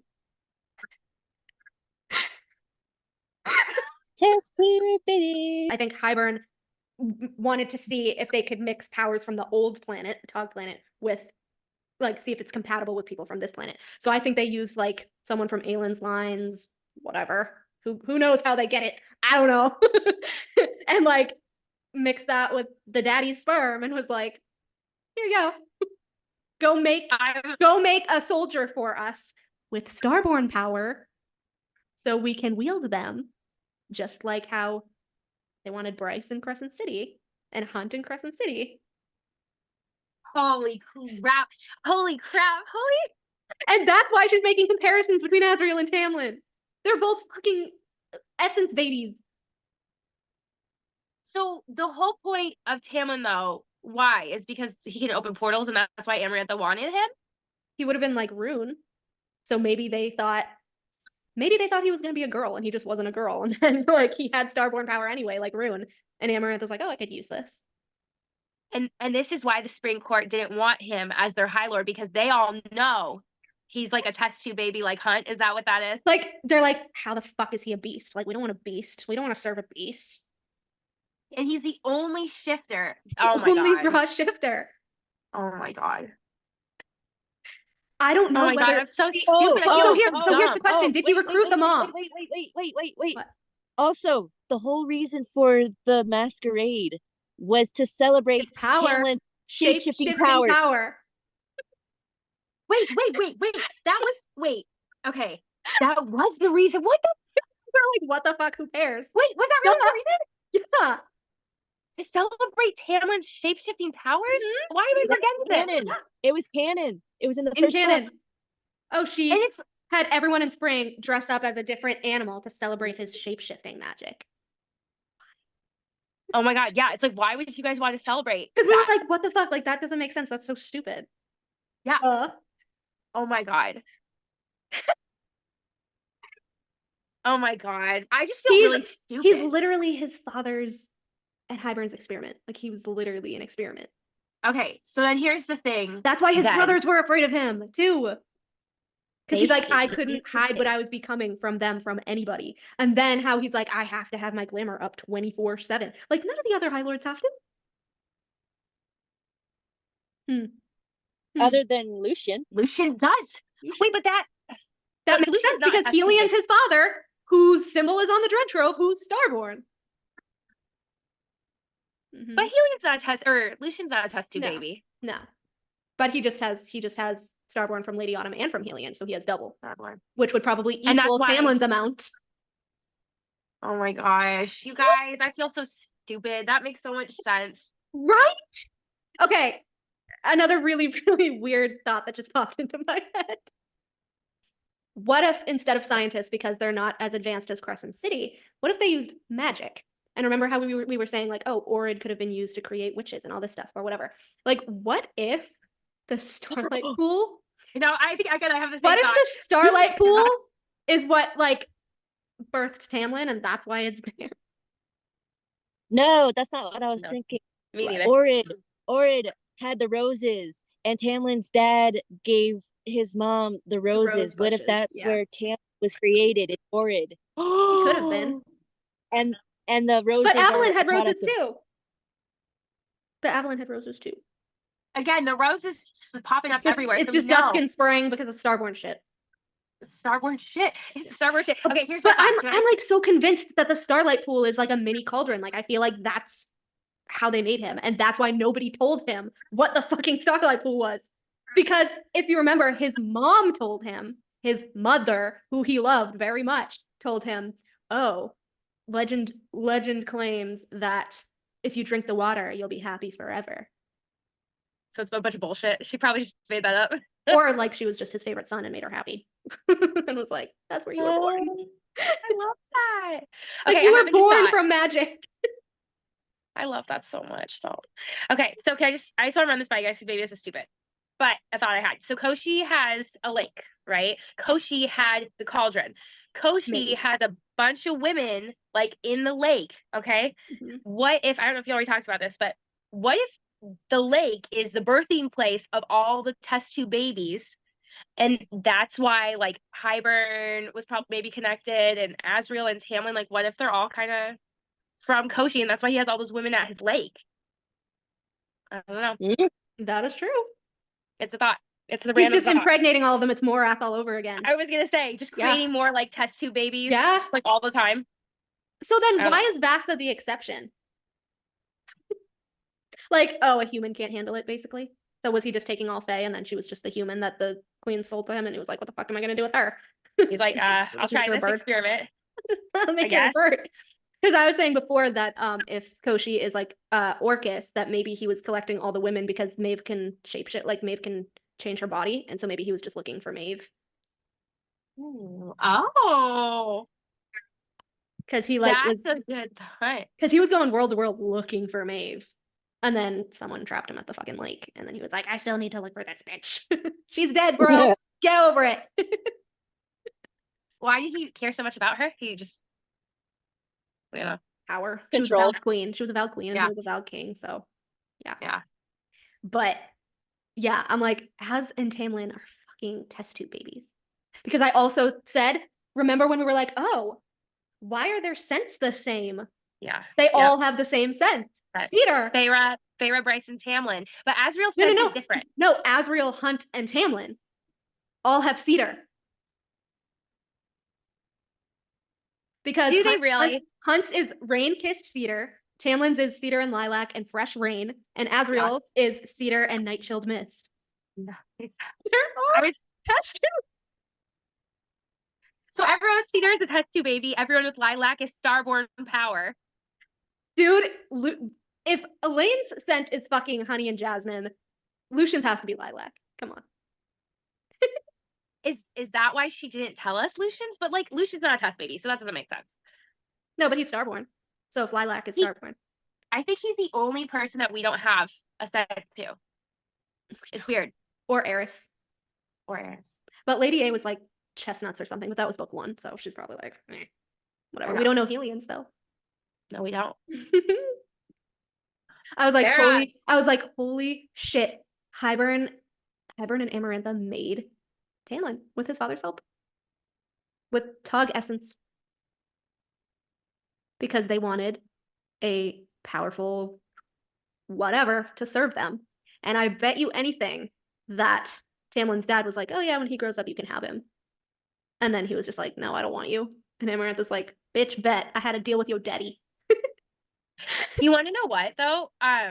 Was it one of you that brought up that like when you look at Azriel and Tamlin's personalities, they're actually like incredibly similar as well? Yeah, I was like, they're both white knights. They both have icy rage. Yes, and they're both like very kind of like introverted but very kind and proper, and they go by tradition and like stick to the book. Like they are very similar. Yeah, the mother, religious. They're both connected to Lauren. Yes. Lauren had to know. She had to know. Ooh. Akka left. Her phone died. They had to know. You want to know what? We're so how did I not see that? Because I was like, what she's doing. Because we were talking, I was like, they're fucking scents. Their scents are the same. Sorry, I missed. I was It's trying okay. to phone. I was trying to, and it wasn't letting me do it. So I heard was that Tamlin and Az were both introverted and have icy rage and head out. Oh, I said, and they're also connected to Lauren. Those two. Yes. Because I said I think she knew. And she was trying to explain the whole damn thing to Tamlin with the cauldron and the ramiel and the mural. And she's like, you were made with this. It's like, what the fuck? Because, oh my God. Yeah, because they're two sides of the same coin. Just like Bryce and Rune, like, because Rune had the shadows, or Bryce and Cormac, I guess, because Cormac had the shadows and the fire and she had the light. Then, like, Feyre has the light, Azriel has the shadows, Lucian has the fire. There you go, all three. The light, the shadows, the fire. Feyre and Nesta are two sides of the same coin. Yeah. Absolutely. And they don't see that. The fandom does not see that. No. But here's the thing. So does Azriel's mom know? Was she recruited? Of course. But then why did the father treat her like shit? Because she was carrying a test baby. The stepmother hated him. Obviously. But also think of this mirror, right? So it's a husband and a wife. It's a husband and a wife with 2 sons. Test tube baby. Tamlin's family, a husband and wife with 2 sons. Test tube baby. Both the youngest son of 3. Funny. And then Lucian's also the youngest, but of 7. I'm like, Vesperus fucking wanted Azrael, and Amarantha wanted Tamlin. Why did she want him though? Like, was so it wasn't romantic, it was to use him as a weapon, right? Oh, I think it was both. She was a horny bitch. It was both. She's like, if I can get you under my thumb. I honestly think it was supposed to be a Vesperus Thea situation. And he just happened to be a male instead of a female, and they're like, fuck. And then she was like, it's okay. I'll still take him. She was like, this worked out. She's like, this worked out better for me. Yeah. He's got that glorious waistband. Oh, he's a shapeshifter, all right. Oh my god. So I had another question for you guys, though. It kind of stems from the Koshi thing. And I wrote it down earlier, which really goes with this, actually. So I was thinking of the first book and the whole Amarantha thing, and how, you know, her curse was for Tamlin. She cursed the Spring Court, and then it was kind of just a ripple effect with the other courts, right? And so then I was thinking, okay, so the Koshi War is coming up. And I find it funny that for like the Amarantha War, which was basically the curse, you know, Rhys was kind of not key, obviously, but Rhys was kind of someone who got it going. Whether we think that he was there with Feyre in the woods or not, he still kind of helped, not in a good way, but you know, he was there, right? And so then I was thinking, like, okay, so in ACOTAR, it was all about Tamlin's curse, but then in ACOSF, it's all about Koshi's relation to the Night Court. So is the Koshi War going to be an exact mirror of Amarantha's curse for the Night Court? Because he's only setting his sights on Night Court people at the moment. Like Elaine, Rhys. Did he talk to Rhys? I forget. No, I don't think he talked to Rhys. Elaine, Cassian, Azrael, Nesta, Night Court people. And I was like, okay, so then I was kind of thinking of like Nyx and Feyre, and how I actually did a reel about this a couple weeks ago, how I was upset that like Rhys admitted like, oh yeah, Valaris was like shielded and nobody knew about it and whatever. Like it could have been a safe haven for people because it was the farthest court away from Spring, right? So I'm like, are we really gonna get like a Tamlin watching Nyx type thing? Because Spring is gonna be the farthest court away from the Night Court. It's kind of like a mixed thing. So where Rhys didn't really let anybody into his city, we kind of already know that Tamlin's more of a white knight than Rhys. So I feel like Tamlin, having already been the one to like take people in like before, like Alice and Lucian and all that, I feel like if Feyre was like, I want my baby safe while we fight this war, I don't know, Spring's gonna be the furthest away from the Night Court if that's Koshi's target. Because as I was telling Echo when you were gone, I said the fandom kind of has this belief that Koshi wants to take the human lands and kill all the humans and whatever, like Hybern, but we never get any canon confirmation that's what he wants at all. And honestly, he could probably just eradicate the humans with like a wave of his hand. He's like a death god, right? So that doesn't really make sense to me. And I feel like he actually just wants revenge on whoever cursed him to the lake, because Vasa says, you know, everything he does is to free himself. So like, what is his end goal when he frees himself?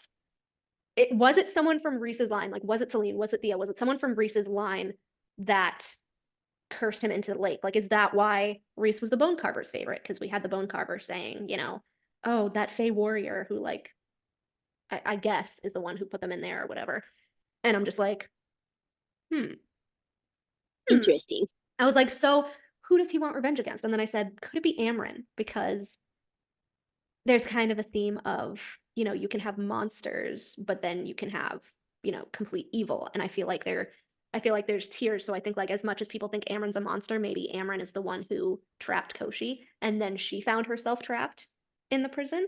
And because we know that like she knew Vesperus and she knew the Bone Carver, and she was pissed when they talked to the Bone Carver. She didn't want anyone remembering her. You know, they'll remember that they haven't caught me, right? So in the same breath, like maybe it's not Maeve that Koshi's looking for. Maybe it's Amren. That would make so much sense. Because Amren can also change her body like Maeve. But she also has Maeve's powers. So is Amren Maeve? But she does not have the same personality, because Maeve was like downright evil. She didn't want love. She didn't want any of this. But that's why the last time when we were on, we were like, is Amren Maeve's child that she dropped in Prythian, or that she let go into Prythian, or whoever her father was? We don't know. Could have been one of the gods. Because I thought it was Loomis, but it could have been like, Maeve could have just like fucked everybody like Amarantha, let's be real, and just didn't want kids. So like Rhys is, because actually that would make sense. That would make so much sense. I just put that together. So if Maven Connell is the start of Rhys's line, and Maven Loomis is the start of Amren's line, that's why Amren has been an ally to Rhys's family for generations. And that's why when Rhys wanted to sleep with her, she laughed in his face as a kid because she's like, we're kind of like related. We have the same ancestor. What if Maeve Like, was, no. I feel like Maeve was her mother. I totally think that Maeve and Loomis were Amren's parents, and I think that Maeve and Connell were like the beginning of Rhys's line. So I think Amren is kind of like his great cousin, sort of. But that would make so much sense because then if she's the one that cursed Koshi, what if he's just fucking looking for her because he knows her mom's dead? I don't know. Because like, wouldn't it make sense if that was Orcus and Orcus has been looking for Maeve, his wife, who cheated on him, had these kids who ended up in the Night Court? That's why he wants revenge on them. Like, that's why his sights are set on the Night Court people. Because maybe he doesn't know who is who. Maybe he thinks it's Azriel and not Rhys. Nah. Kochi and Az are like they're definitely connected. But then again, like Rhys and Az are cousins anyway, so they're already connected. Yeah. But do you think Amren is the one that trapped Koshi in the lake? Like, is this why she's so afraid of everything? Because she lied about her form in the prison. She never told them that she knew about the Daglin or she knew any of the Daglin until Bryce came. So why is she not? She hasn't said a word about Koshi. Not a word. He's been brought up plenty of times. She hasn't said a word. Why? She's the only other 15,000-year-old being. It's her and Koshi. And I was telling Eka that SJM proved to us that the fandom can believe that somebody lost their powers, cough cough, Nesta, when they actually didn't. So I don't think Amren lost her power. I think she lost her immortality, like her true immortality, and did become a regular Fae. But I think she has all of her power that she already had. And I think her and Nesta are kind of level on the power level. Because Nesta isn't true immortal, and she has super strong cauldron magic, and she can wield the trove and all this shit. I think Amren's letting them believe that she's powerless. And she's not. Because the last scene we get in Amren's apartment with Feyre, she says that she could still see a spark of that silver fire in her eyes. And I'm like, if she's truly powerless, how are you still seeing a flicker of it in her eyes? Well, it would make sense. All of that would make sense for why Amren's her favorite woman in ACOTAR, which is like, it was so like random for her to pick Amren. I'm like, if Amren's really Maeve's daughter, like, hello, obviously. Yeah. Yeah. And especially like leading into Twilight of the Gods. Come on. That would be wild. But so is Amren gonna take Koshi's side? No, she put him in the lake.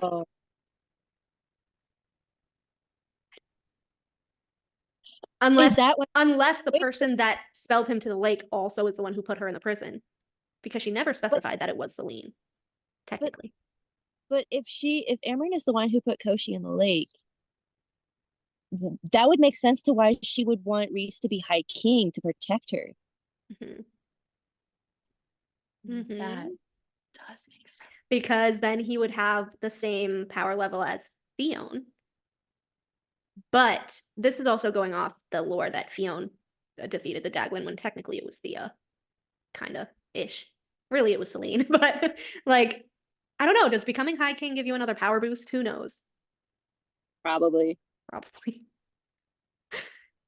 don't know. And is that why she's so nice to Lucian? Because she's like, well, maybe if it's not Rhys, maybe it'll be this dude. Like, who knows? The handsome one. And clever work with the fucking word marks. Which, again, she knows the word marks. She knows the old language. Maeve's kid. And Amren didn't have any kids. That we know of. Fury! That's true. That would be interesting. Oh, I totally think Fury is her kid.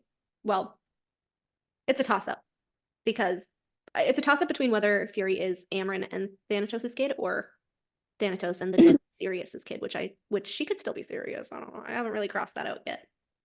But I mean, Amren and Sirius could be one and the same. Let's be real. Still. Yeah. I know that they like ripped her heart into the black hole, but like, that's a rift, is it not? Isn't that a rift? Isn't They that a just set rift? her, they set her somewhere else, basically. That's what that means, right?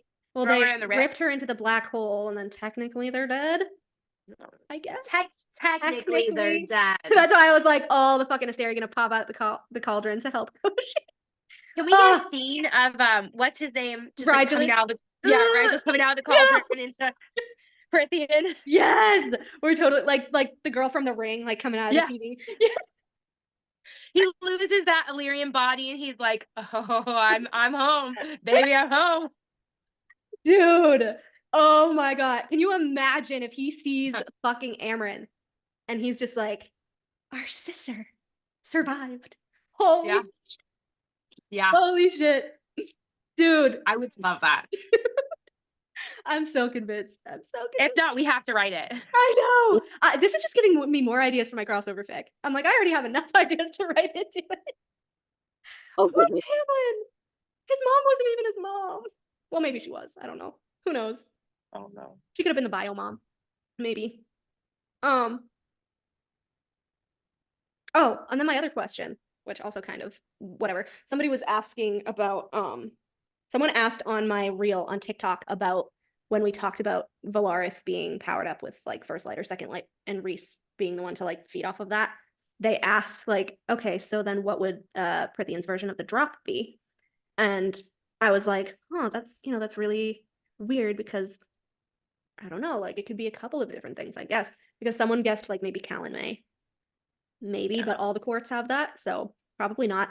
And then I was thinking and I was like, okay, so to me, it could be one of two things. My first thought was, what if it's the blood rite?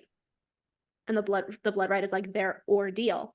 And so everyone who dies during their ordeal becomes second light. Oh. And everybody who makes it to the monolith unlocks your real powers, which is the drop. That's true. Because they go through a portal to where they're needed most after touching the monolith. So and the people who make it to the monolith are considered the strongest people, right? So they would be the strongest people to feed off of. Now, wouldn't it be amazing if, because we know Nesta can inherently reject Rhys's magic, if Rhys just can't feed off Nesta and he's just mad because it's like pure cauldron magic that he would want. So that was my first thought for the drop, especially because like they get their tattoos after, and that could be like a blood oath. Blood oath / bargain, right? Because I mean, when you get a tattoo, you kind of bleed, right? A little bit, I would assume. So that could be a blood oath. And because Azriel is Azriel and he's a test tube baby, he can also reject Rhys's whatever, which we've seen in canon. But Cassian can't. Cassian has the tattoos. Cassian's not Nesta and not Azriel. Maybe this is why he's so loyal to Rhys, a blood oath. Like maybe Maeve. And my second thought for the drop, which isn't as believable, but I was thinking maybe it's every time Rhys, I don't know, maybe sets up somebody to go into the void and then retrieves them himself. Maybe that inherently connects him to them, because it's been Feyre, Elaine, Nesta, Amren so far, but that's a little less believable. It's just it's the weird thing, because like I don't know, like we said, like Feyre was floating in the cauldron when she was dead and he brought her back, right? And then Nesta was floating in the void, the cauldron, during her nightmare. He used his mind powers to go in and bring her back. Did the same thing to Amren when they were dead in the cauldron during Aka War. Went in, took her hand, brought her back.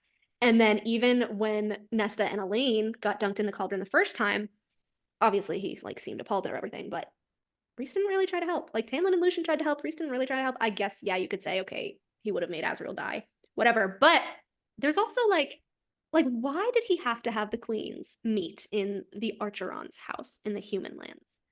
Like, why was that? Because he inherently says that he didn't trust them. So why?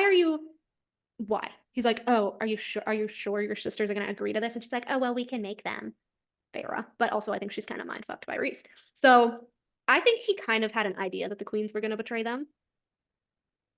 And I feel like maybe he wanted to give that as a gift to Feyre too, even though he wouldn't outwardly say it, like the King of Hybern did. He's like, oh, wedding present, because I asked Ianthe, who you would want with you for all eternity. Like, obviously your sisters. But then you remember, like, we did have a memory of Rhys and Ianthe. So they're kind of connected, even if he claims he hates her. And then, like, I don't know, he's just really sus. And then he's connected to every single cauldron scene. It's weird.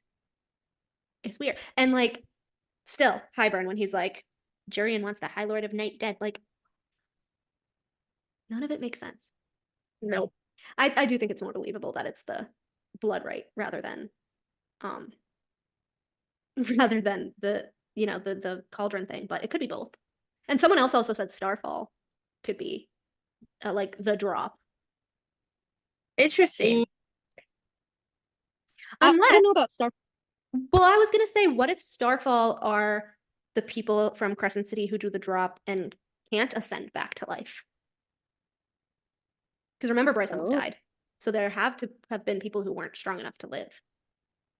And so if they're being sent through the void, right, to, I don't know, the second light is being sent through the void, it would make sense for it to end up in like a city of second light, first light, right? That makes sense. Which leads me to thinking, why was Rhys the only person to see Aelin as a person? It just doesn't make sense to me. Not even Moore saw her as a person. Moore saw a red comet. Like, everyone saw a red comet. He saw Aelin, like a person from that far away, assessed that she needed to be slowed down to get back to her planet, and flung his power out to do so. Which is ironic, because he slowed her down enough to get back to Terraston to defeat Maeve, his ancestor. It's a full circle. Time travel. I'm telling you, we're going to see the time travel come into play at some point. The harp! Nesta can open any portal to any planet at any time with the harp. Well, I'm thinking that Rhys can just time travel without the harp, is what I'm saying. Because, like, he can maybe world walk. He knew, I don't think he can. Maybe. Oh, yeah. He actually can. Because remember, the whole, I just want to jump a week. Yeah, he could. Yeah. Probably. Maybe he could see Aelin because he lived it out before. Like, maybe he knew how events would go down somehow. Like a time loop. Yeah. He's traveled in and out of, like, time. Maybe that's why he wasn't surprised by Bryce, because he had experienced that before. Oh my God. And okay, picture this. He sees this all go down in his head. Pre-Akawar. Maybe this was his nightmare in Akamath. And he just told Pharaoh it was Amarantha, right? What if it was his nightmare? But, pre-end of Akamath, Akawar. So he didn't know the sisters were going to get thrown in the cauldron, so he didn't know what Nesta would turn out to be. But in the version he saw, Nesta never gave Bryce the mask. And that's why he was pissed. Because what if he saw them getting their hands on some trove item and actually coming back? And that's why he was like, what is wrong with you? Right? Yeah. Wait. Who would get the trove items and come back? The Asteri? Mm-hmm. Yeah. Because without the mask, the Asteri would have just used Bryce's dead body with the horn on it, right? But what if, like, in his version, all he knew was that it was a trove item? Yeah. And so when Nesta gave her the mask, that's where his head went. And that's why he was so pissed. I'd love it. If she made him into, like, a time traveler, despite my feelings for some of the things that he does, I would love that. Yeah. Like the finale of Charmed. I never saw it. It was on the other day. Basically what happens is there is a battle between the Charmed Ones and Billy and Christy, who are like the ultimate power for evil. And so, like, the whole house blows up, they have a huge battle, and Phoebe and Paige both die. And so at the time, Phoebe is dating a Cupid, and Cupids can, use the magic of their ring to go back and show their, like, clients, like, their past loves and everything. So Piper ends up borrowing Coop's ring to go back in time to when her sisters were alive, to warn them to change the present. And so that's what she does. She goes back and she talks like to the mom and to the grandmother about, like, Phoebe and Paige's deaths, and then they all come up with a plan to, like, get back to the regular time and have whatever. So they finally get to the time, like, of the battle, and they're coming in from the garden, and they're coming down the stairs just how they did in the last episode, and Piper's standing there. And while they're battling, she says the spell that will take the power that was put into both of them out of them to stop the battle. And once she does that, time catches up with itself, and she, like, goes back into her body. And so then time catches up with herself, and they're not dead anymore. So cool. Like it never happened.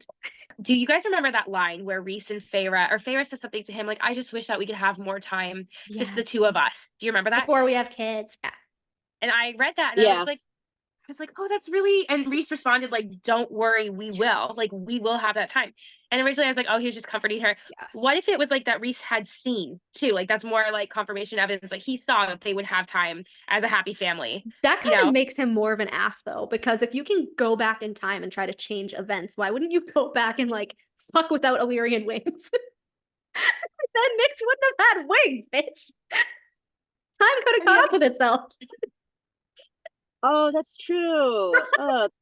Ring. Could have gone back and changed it. Plot hole. Unless he has That's true, yeah. unless he has some motivation for needing Nyx to be how he is in the future. Like maybe he had to have wings for something super important that's going to go down in the future. Because in the first version, if we do believe the bone carver showed Feyre and Nyx, he did not have wings. Yup. So what if I think No. Rhys kind of set it up so like she was in Illyrian form, like because he would have known. He would have told her. Like, if you get pregnant now, like the kid will have like it's a known fact throughout Illyria. Like Cassian and Azriel knew. Rhys knew. He knew. So did he like pretend to care that like she was gonna die? Like, did he see Nyx older and was like, oh well, the baby's gonna survive, and like just didn't know if Feyre was? Maybe he saw Nesta say Feyre too. Maybe he saw that whole thing. Maybe, but then why would he be pissed? He was pissed. Yeah, no.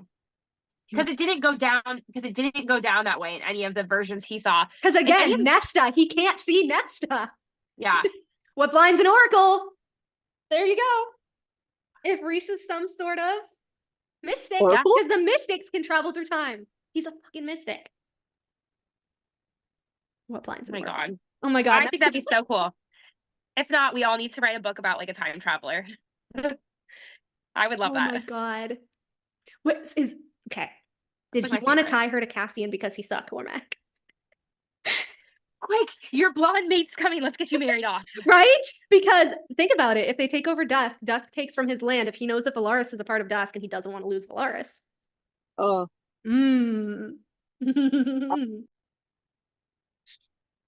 everybody. We are back. Hello. During the day, because there was issues last night with everyone's internet and everything else. Yeah, Mercury hasn't been nice to everybody, so there's that.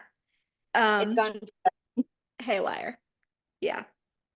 But Olivia texted me last night. She's like, I'm gonna go to bed. I was like, okay. And then I was scrolling on Tumblr and I saw this thing and I went back to the text chat immediately and I go, oh my God, Koshi replaced Amren with Vasa.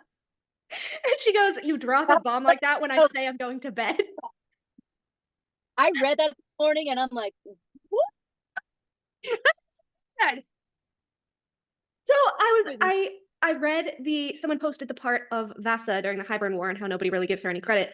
And I was like, at first when I was reading it, because I was like tired, I was like, oh, it's the Amren scene or whatever. And then I was like, wait, that's not the Amren scene. I was like, hold up 1 second. And this was fresh off of our like, how does Amren know Koshi discussion the other night, because they're both 15,000 years old. And I was like, hold up. So I got both of the scenes and I thought it would be fun to do a little comparison to see what we think. So this is the Vasa scene. So it says, what soared over the water fast as a shooting star, spearing for Hybern, red and gold and white, vibrant as molten metal. I could have sworn Hybern's fleet began to panic as it broke from the lines of the human armada and closed the gap between them, as it spread its wings wide, trailing sparks and embers across the waves, and I realized who now flew with that enemy host, a firebird, burning as hot and furious as the heart of a forge, Vasa, the lost queen. I also really, really don't like the comparisons to Lucian there at all. Yeah. Are you getting a little nervous? Like, oh my gosh, they're gonna hook up? I know, I but like, it's not her magic, it's just the curse. That's what pisses me off, you know? But I think that was just kind of a nod to like, oh, in Feyre's mind, they're the same thing, you know? Yeah. And then, because she has a very skewed perception of things. Yeah. That's true. And then also, I've said this before, but I fucking love Varian in this scene. But anyway, Varian caught me before I fell, gripped me hard as we gazed at the black mass of the cauldron, the still surface. It started far, far beneath us, as if she'd gone to the earth's core. I let Varian haul me a few steps away as the ripple thundered up through the ground, spearing for us for the cauldron. We only had enough time to throw ourselves behind the nearest rock when it hit us. The cauldron shattered into three pieces, peeling apart like a blossoming flower. And then she came.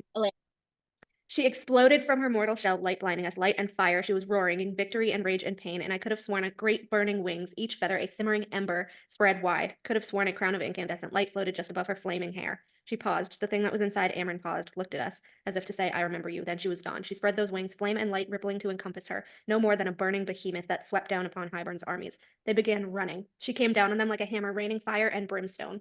Swept through them, burning them, drinking in their death. Some died at the mere whisper of her passing. He wanted a replacement Amryn, so he couldn't do anything with a human. So he made her another Amryn. That's or creepy. What he thought would be likened to Amryn, right? He wanted to replace his girlfriend. That was my next text. I go, what if I'm wrong? And what if it's not Amryn, and what if Fury isn't Amryn and Thanatos' child, but Amryn and Koshi's child? Oh, fuck. What? That would be Say what? Right? Because like I said, because at first when we were thinking like, okay, maybe Fury's mom was serious and that's why Fury thought that the Asteri would listen to her in the helicopter. But if she's Koshi's and Koshi's an Asteri, that's why. And Amryn's also an Asteri, technically.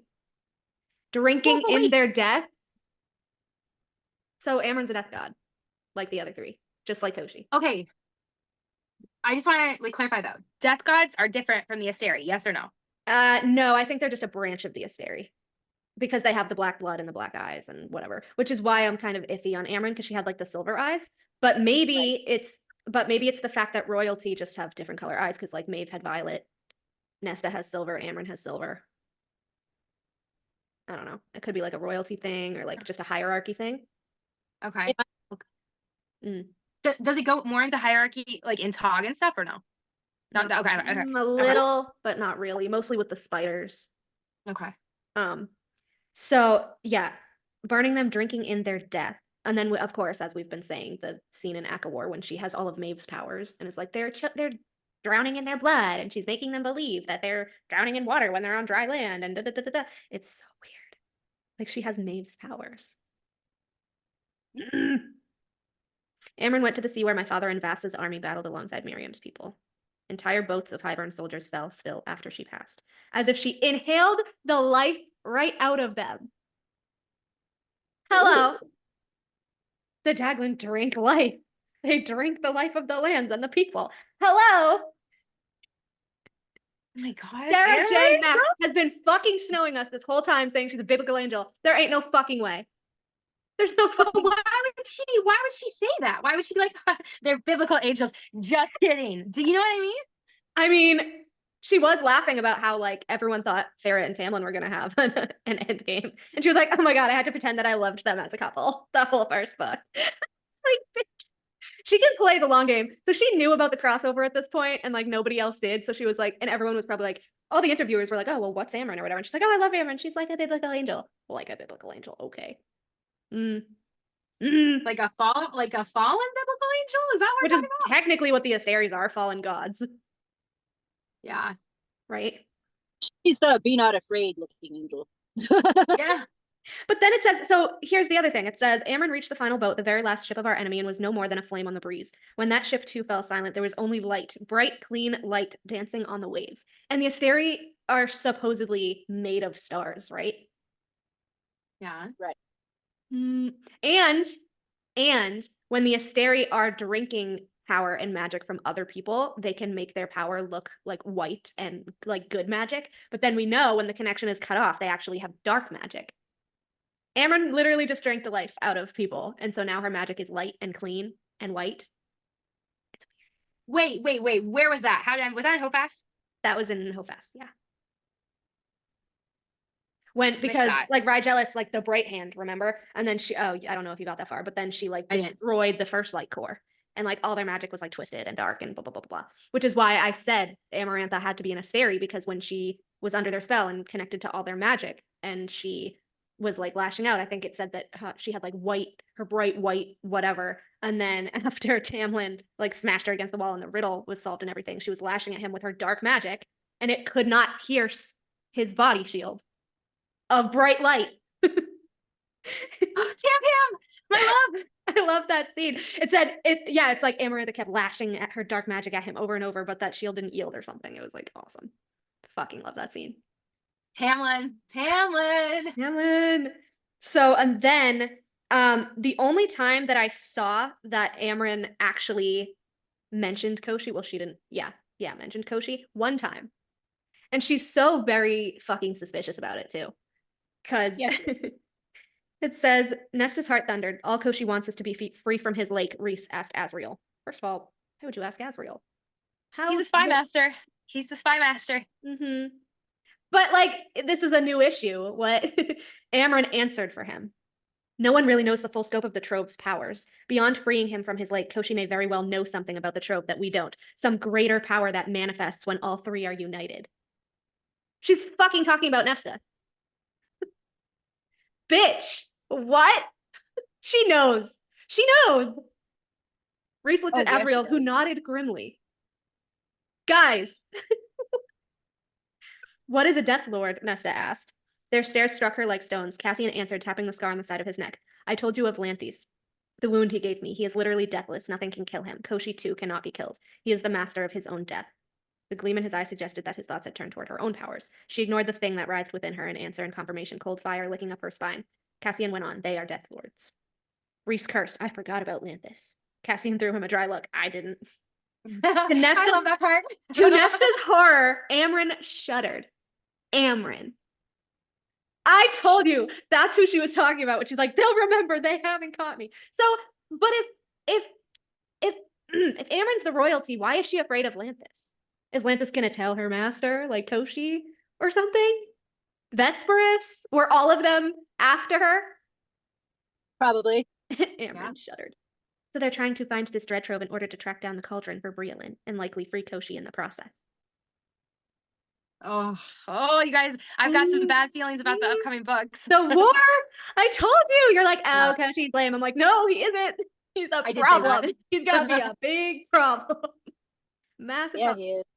So Amren had to know that Nesta was going to be the one to be able to wield the entire trove. And that's why she got her, because she realized, oh shit, she might actually save us or hinder us, and I don't know how to deal with this. She said that. Yeah, she's like, it remains to be seen whether she'll use this power for good or evil. Like, shut the fuck up. What about you?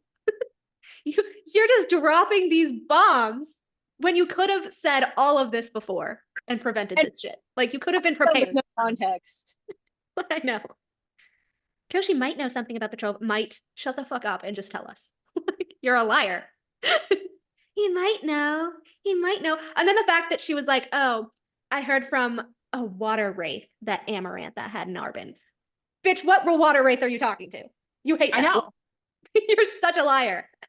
That has always bothered me. That, like, what water wraith? Remember, like, she made a point in when Feyre and her were, like, in Tarquin's. Like, she's like, oh, wraith, like, no, I don't like the wraith. Like, meanwhile, they fucking saved your ass. I know. When were you talking to a wraith if you don't like them? It's not like you were drowning and they were saving you. Oh, by the way, Amarantha had an Arbin. Like, no. That's not how it works. I swear, Amren's gonna have such a huge part in Twilight of the Gods. All of her lies are gonna come out. It has to be. Oh, yeah. But that's if Sarah goes with that title still. Yes, because of the show that I sent you coming up. Wait, do you guys really think she would change the title because of that show? I don't think so.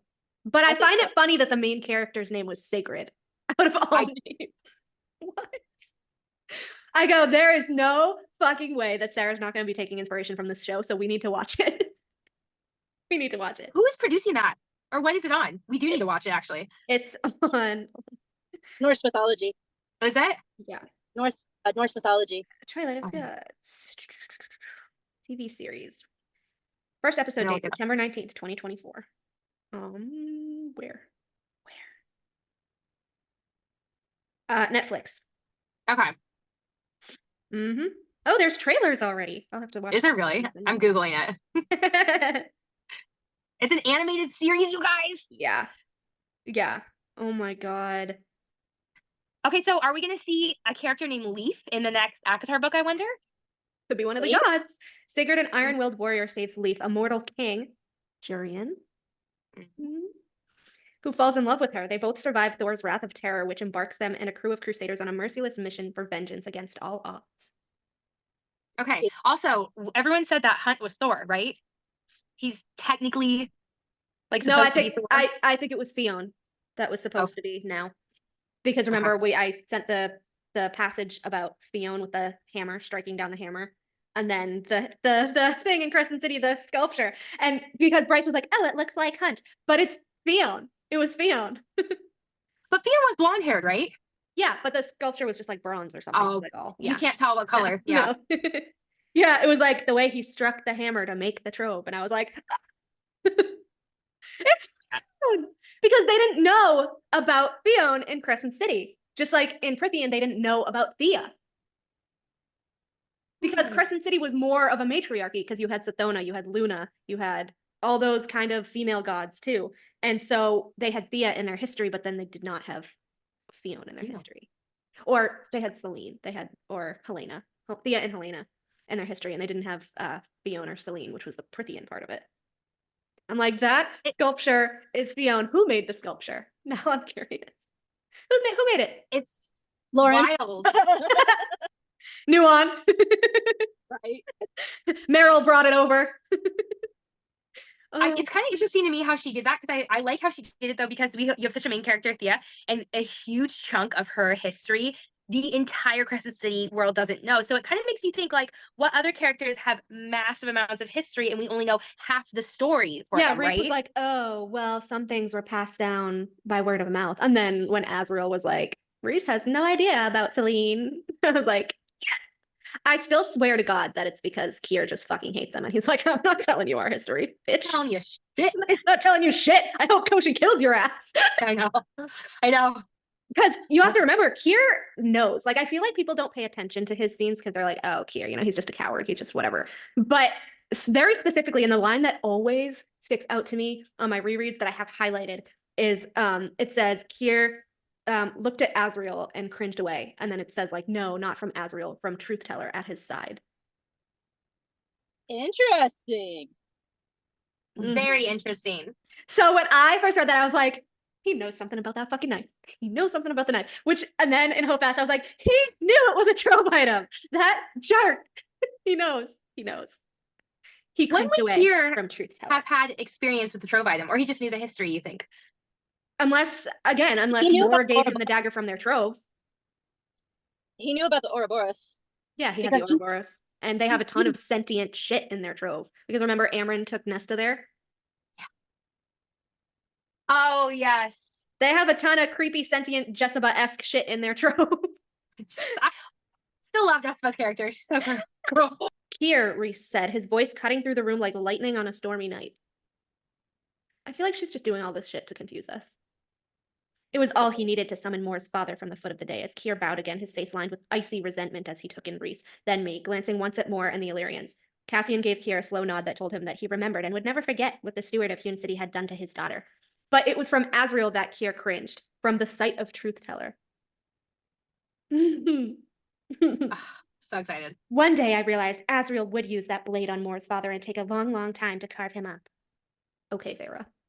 Okay, Vera. So dramatic. But also, he wouldn't even need to carve him up. All he would need to do is stab him and it's a trove item. He'd be fucking dead. Yeah. That's why. He knows.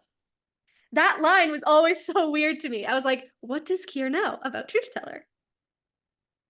So, do you feel like Kier is a Asteri too? I forget. Or No. Daxley? Because Hybern was killed No. with a knife. No. Yeah. I don't No, think I so. do. I still think he's Morven's brother, though. Like, I will never let that go. I still think he's Morven's brother. He just knows a lot of shit. Yeah. Okay. It also says, throwback to Einar. Oh, man. Before Rhys, Kier was nothing more than a sullen child. Wait. Just I like was when standing Ember, before. yeah, just like when Ember was like, compared to this male's power, the Autumn King was nothing more than a child. Which is funny because who did Kier spend centuries trying to get an alliance with other than the Autumn Court? And Einar had the orrery and he wanted to go back to Prythian. Ah, What do you know, Kier? What do you know? Does Kier know about the chamber under Huon City? Did he know that it like led to the prison and all that stuff? I want to know. Because I like don't know. he's lived there his entire life. Like they have nothing to do there. They have nothing but time. I don't understand, you guys. Is Huon City like supposed to be hell? Is that what's going on? Because I always thought it was just like a little night court, but the way they like describe it, everyone's supposed to be miserable. And Yeah, the I things still they think it's do- the ravine. I still think it's Thanatos' level of hell. Yeah, it has to be. I knew I just wanna know Mor's what makes father him was so awful. older. Far older than Rhys. The steward clung to power, it seemed, but Rhys was power. Like the Autumn King. Clung to power. Mm-hmm. But also people act like Kier is like the worst person ever. He really isn't. Like it's just the way Rhys triggers him. Mm-hmm. And I still don't believe that he's the one that nailed Mor in the abdomen. I still think it was the mom, because that is a witch thing. Is that? Oh, you haven't read about Astrid yet. No, don't tell me. Ah, Astrid. Don't tell me. I love her. She was my favorite one of the 13, even over Manon. I was so mad. Really? Yeah, she's the best. She's awesome. Oh. She's so Oh. sweet. Oh my gosh. Who's your favorite of the 13? I love Manon, but there is one of the 13 that like, what is her name? Senna? Senna? Something. I don't know all their names. I know Vesta. I know Etta and Briar. They're twins. Or Oh yeah, and then there's like the demon twins, the green-eyed demon twins. But yeah, oh my god, Astrid's story is so sad. Don't say it. And that's why I think she's gonna make Mor into an Astrid. I don't know what that means. I don't know if I want to know what that means because I think it sounds bad. And No, don't say I it. feel like she's gonna like redeem her so thoroughly that we won't be able to hate her anymore, and I want to hate her. Oh. Because like at first, like I admired Astrid because she was kind of like a Nesta, like she was like super rebellious and she didn't like to follow orders, and you know she was always being threatened with execution because she was going against orders and being wild and all this shit. And Manon never knew why. And then you get like her really sad history with Manon's grandmother, which is awful, and how abusive and awful she was to her, and all the shit that she did to her. And then you get like Astrid's whole story from that, and then you realize like why she's so rebellious and why she hates listening to the matron after what she did to her and everything. Oh my gosh, I'm excited to read it. What book is her story in? Oh god, is it? I think it is Crown of Midnight. Is it Crown of Midnight or is it Queen of Shadows? Really? It might be Queen of Shadows. I thought it Oh. was Queen of Shadows. Oh, Let me look real quick. Oh my god, I was like, that made me sad. I was so pissed. Oh. Oh, I feel like Manon, Etta, and Briar are all cousins, distant cousins. Yeah. They all have like, well, it's weird because Manon and Etta and Briar have white hair, and then Astrid has blonde hair. It's kind of weird. She was only 100 years old. While you're looking that up, I keep loving the idea that Bryaxis is the Stygian spider. Isn't that what someone else was saying? Yeah. I actually really like that. We just find out that Cassian has like a massive spider phobia. Yeah. Oh, Sorrel. Yes. I like Sorrel. Why do you like Sorrel? She's very gentle. Like, or wait, is it Astrid that's more gentle? Astrid is the gentle one. That's why I love her. Oh yeah. Oh, it is Queen of Shadows. Queen of Shadows. Yeah. Oh, that's so sad. And then, oh my god, I swear to God that her and Mor have the same story. I swear to fucking God. I swear to fucking God. I swear to God it's Cormac. Has to be. I think it's Cormac. I don't think that was the first time that they punished Mor. I think that's just the most significant time when she was like thrown out. Oh my gosh. Yeah, when I read Astrid's story, I go, Estram's gonna make fucking Mor an Astrid, isn't she? Isn't she? Yep. Mm. You get that feeling too? Oh boy. Oh, I knew that. I'm like, oh, they're the same person. Not the same person, but they're like this. Yeah, they're very similar. very. I do love how we got Astrid's story like way sooner than we got Mor's story, though. Yeah. We still don't know about Mor. But yeah, that was really annoying. Yeah, That's wild. Wild. Anyways, going back real quick to Amryn. I forgot about this quote. And last week, when I told you guys I was listening to the Akawar Audible, because I was looking for the Briar scene to put on my Instagram, and I was listening to it. Right. And it's the point where Farah and Azrael like first land, and they're talking about the Highburn camps and everything. And I literally had to stop and go, holy shit, I was so right that Highburn's people are like Valg / Hysteri / whatever. So it says, campfires burned as numerous as the stars. Beasts snapped and snarled, yanking on leashes and chains. On and on that army went, a squatting terror drinking the life from the earth. What? How did we skirt over that? How did we skirt over that? Okay, but here's my problem with that, right? I thought that in the Prithian world, the Daglin and the Hysteri were extinct, right? So there's no way No, they'd they be... thought they were, but hello, Vesperus, Lanthus, like they're there. Yeah, but then how could they have an entire island of them in Highburn, right? They came back. But also, nobody, like, yeah, you can say, oh, the Daglin were these huge monsters and they used to rule the lands and blah, blah, blah, blah, blah. But, like, you don't know what they looked like by word of mouth.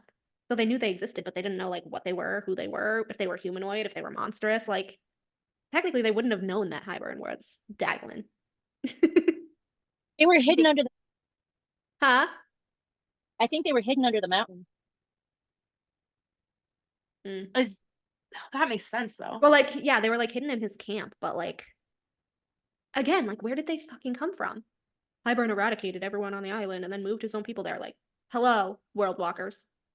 What the fuck? Like, y'all are not getting this? Yeah. I want to know what happened to the original people on Highburn Islands. Like, who were they? They died, and I think some of them ended up in the prison. Oh, Probably. they did?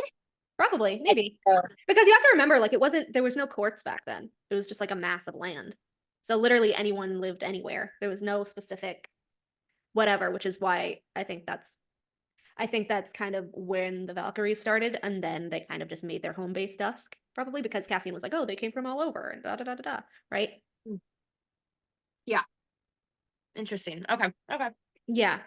And, like, the Bone Carver confuses me, too, because the Bone Carver was like, oh, that long ago Fey warrior, you know, before the lands were ever carved up with courts or whatever. So if it was before the lands were carved up, that means it was before Selene. So it's not Selene who trapped them in respective places. Who is it? Amryn. Was it Amryn? I don't know. I don't know. I thought Selene said she... I will admit, at first I thought it was Aelin. I thought it was Aelin too. This sounds like Aelin to me. Yeah. But I think now it's Amryn. Amryn. Why do you change it? Or what makes you think that now? Well, Aelin fell through the worlds, but she never spent time on any of the worlds. She literally just fell through them. Also, if the Hysteri are stars and Rhys saw Aelin as Aelin, but everybody else saw her as a red comet, does that make her Hysteri because she's Mala's heir?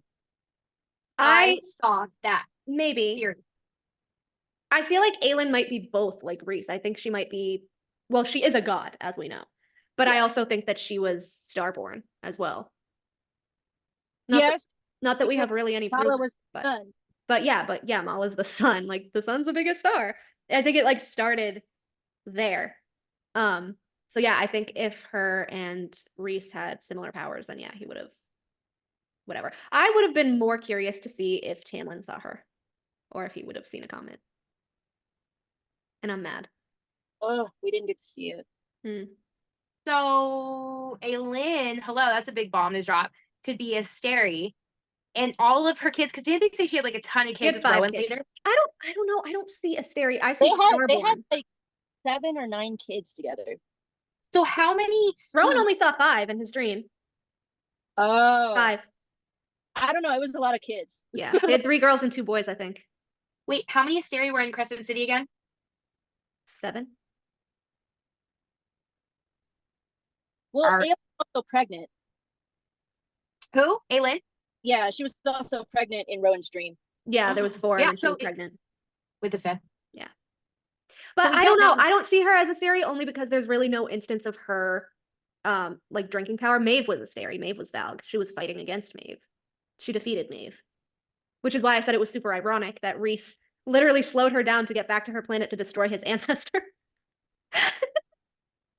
To keep the cycle of the time loop going. But yeah, no, I think Aylin's starborn. I think that's why Rhys saw her. And Feyre wasn't paying attention. Feyre was in her own little la la land because she wasn't even looking at the sky. No, she wasn't. She's like, what? And Mor was like, oh, the red comet, which is just confusing because like Mor's starborn. She didn't. Aelin can't be starborn. She can't be starborn. She is. Mala is the god of the sun, the original god of the sun. Sun god. Well, see, that's really confusing me. Like then. everyone's related. like everyone's related. But that's what I'm saying is that like then like Aelin and Rhys would be related, and that doesn't make any sense. No, not really. They could both be starborn and not related. Because Rhys is more Valg. Rhys is, if we're assuming that Rhys is from Maeve's line, it was Valg versus starborn, or Valg versus God, I guess. And obviously Aelin won. But that goes with, but it's confusing when you're like, were the gods a Steri?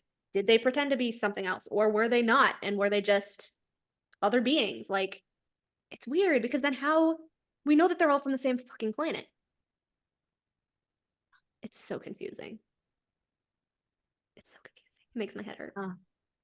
It's like, it just like none of it makes sense though. I feel like I feel like we're like, oh, we figured it out, and then we talk more about it, and I'm like, no, none of it makes sense.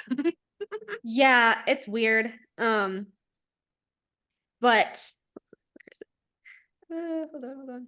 That was funny. But yeah, I don't know. I swear to God, Rhys is part of Maeve's line. And I swear to God, Tamlin's part of Aylin's line. And I think that's the whole millennia of hatred and all this shit. It has to be.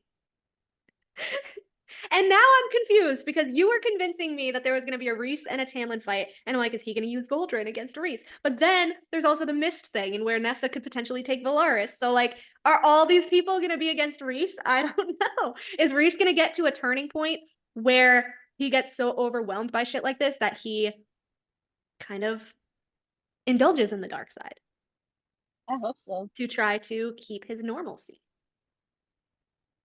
He was really mad. Watch her do like a 360 on us though, and like Rhys is still the good guy, and we're totally wrong about all of it. No,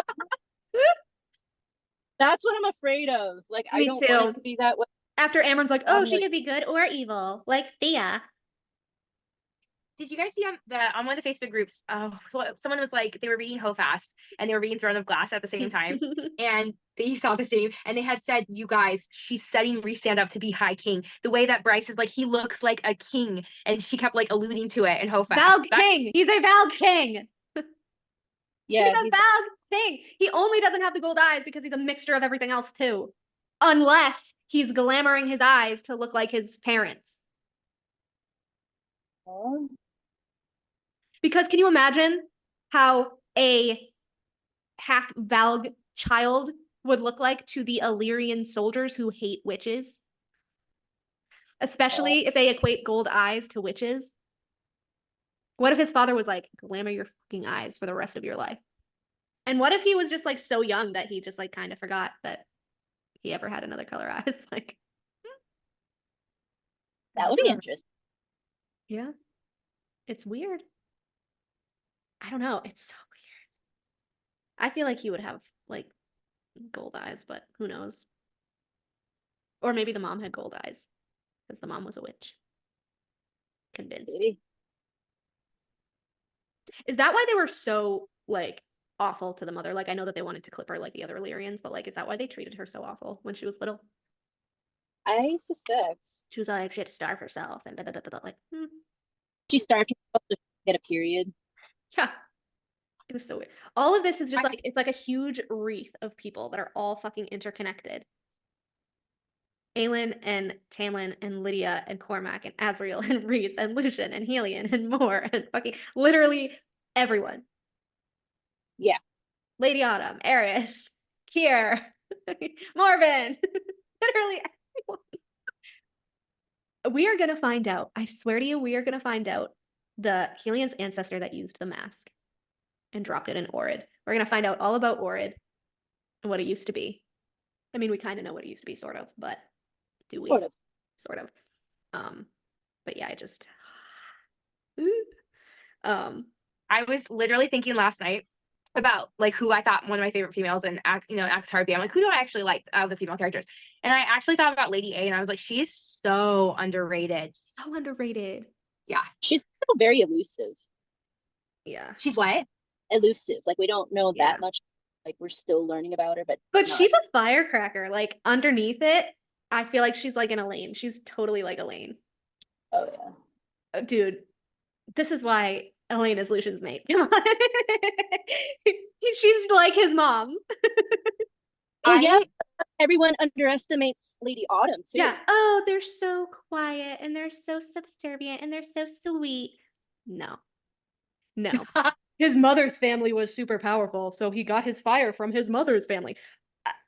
In a patriarchy, he got fire from his mother's family, and you're gonna skirt right over that? How powerful is this bitch?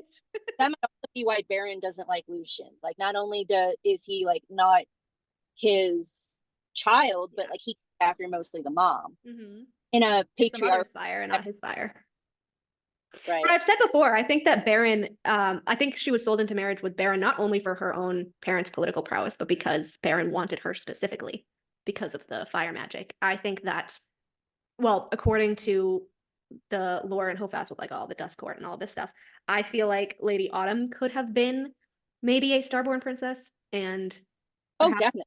And that allowed her to be more powerful because I think she has the light and the fire like Lucian, but she's a female, which makes her more powerful. And I think that Baron is siphoning off of her magic to make himself look powerful, to make, I don't know, I feel like he was probably the weakest High Lord.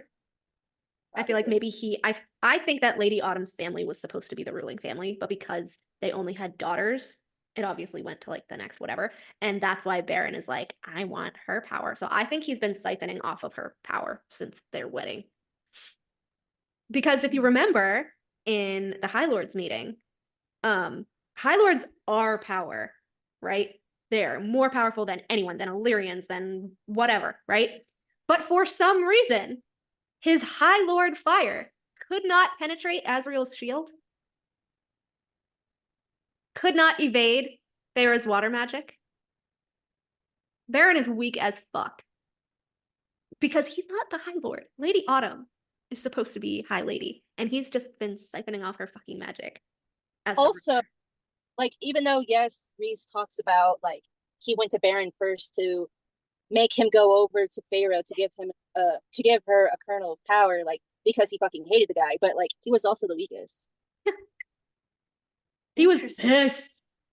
And this is also why he's allying with Koshi. Because he's power hungry. Because he knows he's fucking weak. Which is probably also why Kier wanted an alliance with him. Because they're kind of two of the weaker, but together they would be about the same as a High Lord, right? Damn, that's pathetic. Yeah. Because it was always weird to me how Feyre was like, oh, whether Tamlin knew that two of the most powerful people in Prythian were glaring at him. When it was like Mor and Cassian. I was like, bitch, are you kidding me? He's a fucking High Lord. What are you talking about? I forgot she said that. I hate that. Yeah. And then right after, when like Baron's throwing the fire at the shield, and I'm like, wouldn't his fire like disintegrate Azrael's shield because High Lords are power? That's because Feyre is a Mary Sue. Yeah. She was so interesting before, and now she has like no personality. I know. Yeah. So I was like, so Baron is weak, and that's why he controls his wife, who is strong.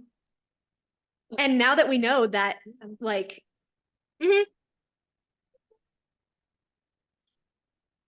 I have about 15 more minutes, it sounds like. And now that we know that people I'll be down there. Now that we know that people can siphon from people, I'm so convinced that he's been taking her magic, using her magic, or somehow, if he couldn't do that, making her weaker. Yeah. This is why she can't kill off Lady A. She's too interesting to kill off. No, I disagree. She's gonna build her up, make us fall in love with her, and then she's gonna kill her off, just like she did with Jessica. Oh my god, don't remind me. Oh, Lady Autumn is super powerful. Oh, Helion has a connection to the trove. Both dead. So I don't have to explain. I will be furious. Furious. More than I was at Jessica's death. I will be furious. At least Jessica's death had like a reason. What was Ray's head?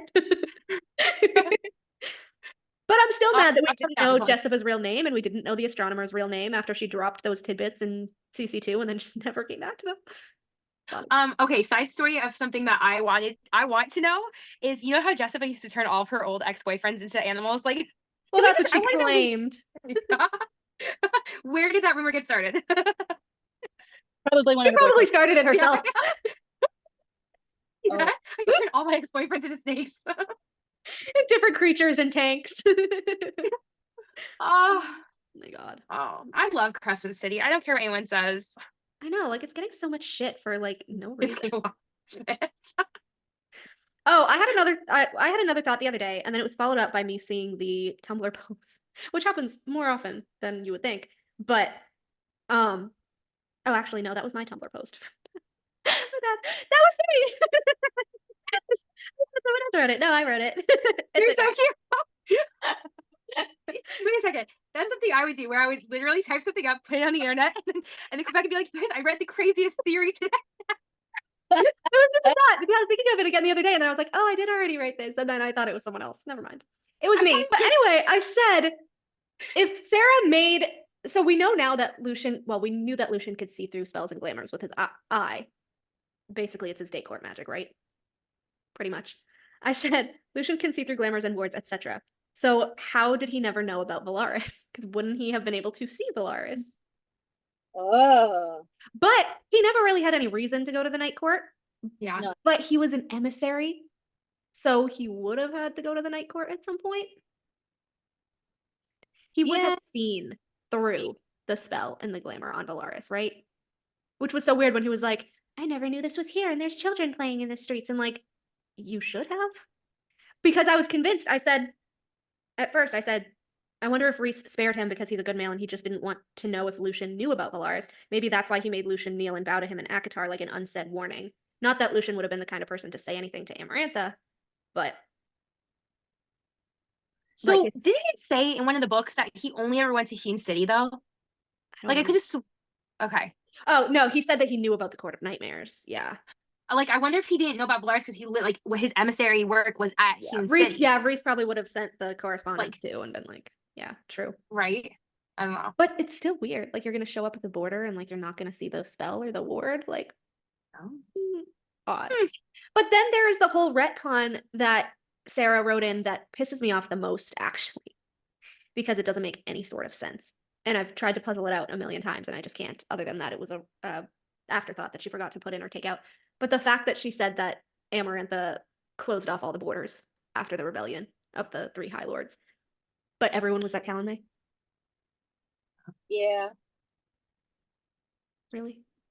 Everyone was at Calanmai? But then, like, everyone was at Calanmai. But then Lucian says, like, oh, my contact at the Winter Court sent me a letter regarding what's happening over there. Because he couldn't go there?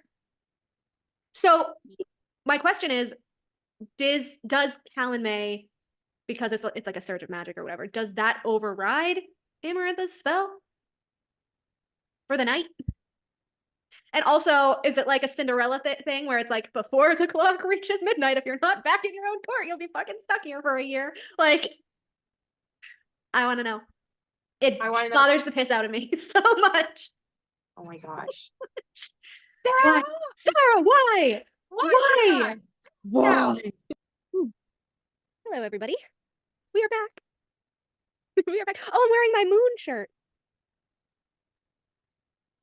Love I like it. Crescent City. I thought for a minute it was Night Court over there. I have a star one too, unfortunately. It's like constellation. It's what do you call it? It's Orion. Oh.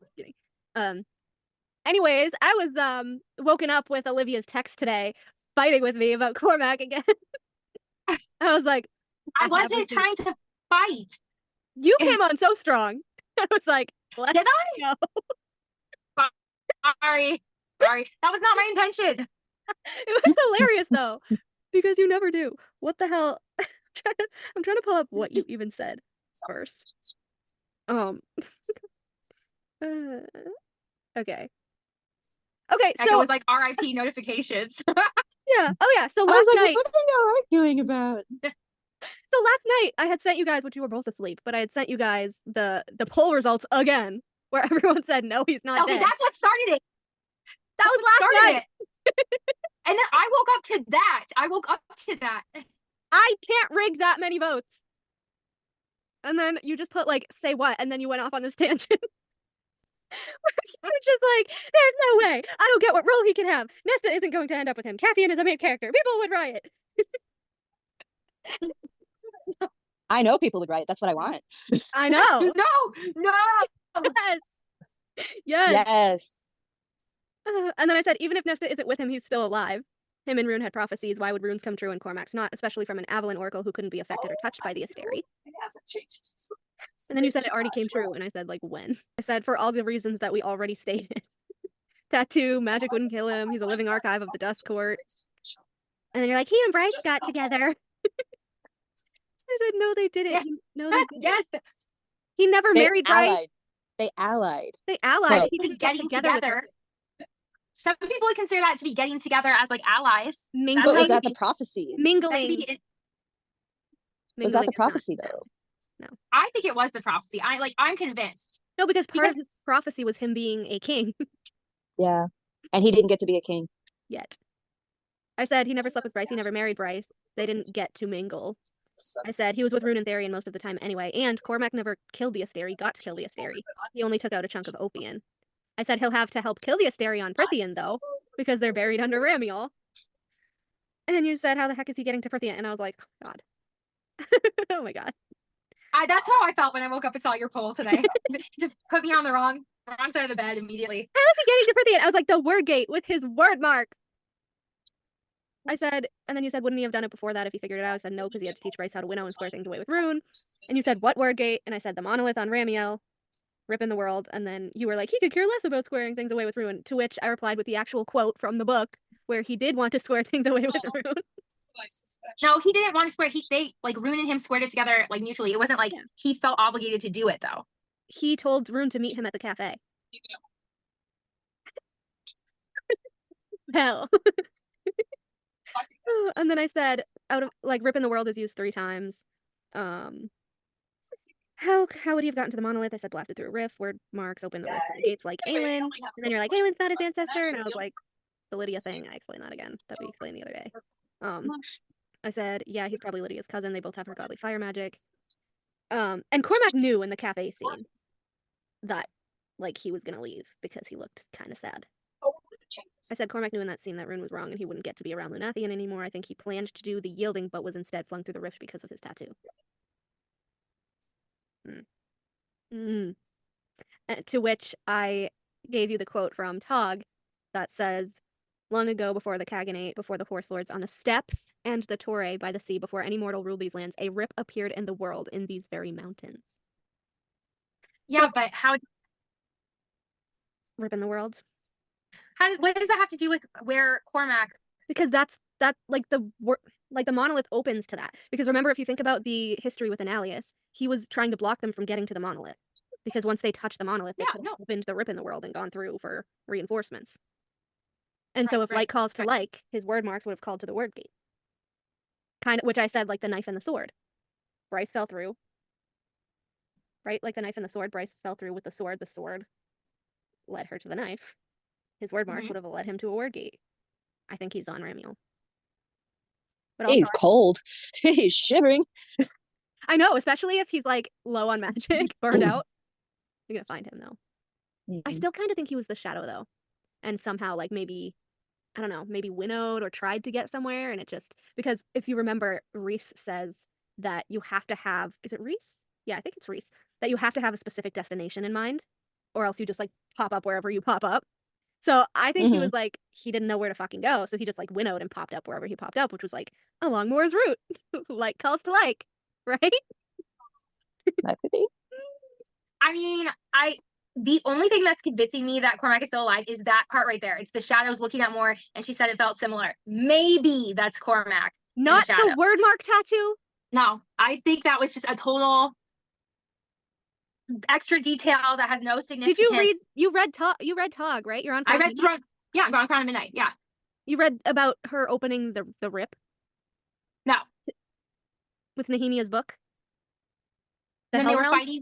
fighting in the ring? Yeah. Yeah. Yeah, she opened the Hell Realm or whatever. Yeah. He has them on his skin. She can open it with a book. He has them on his skin. Okay, He maybe fell this is through worlds. maybe this is like a Tog thing, and that's why I'm like so against the fact that Cormac could still be alive. Like maybe you guys have more info than me. Is there word marks like tattooed on people in Tog? Well, Nehemia Yes. drew. Yeah. Who? Aelin. Really? Fell through the worlds. Also, who's his? No, not him. What's his face? I can't remember. Anyway.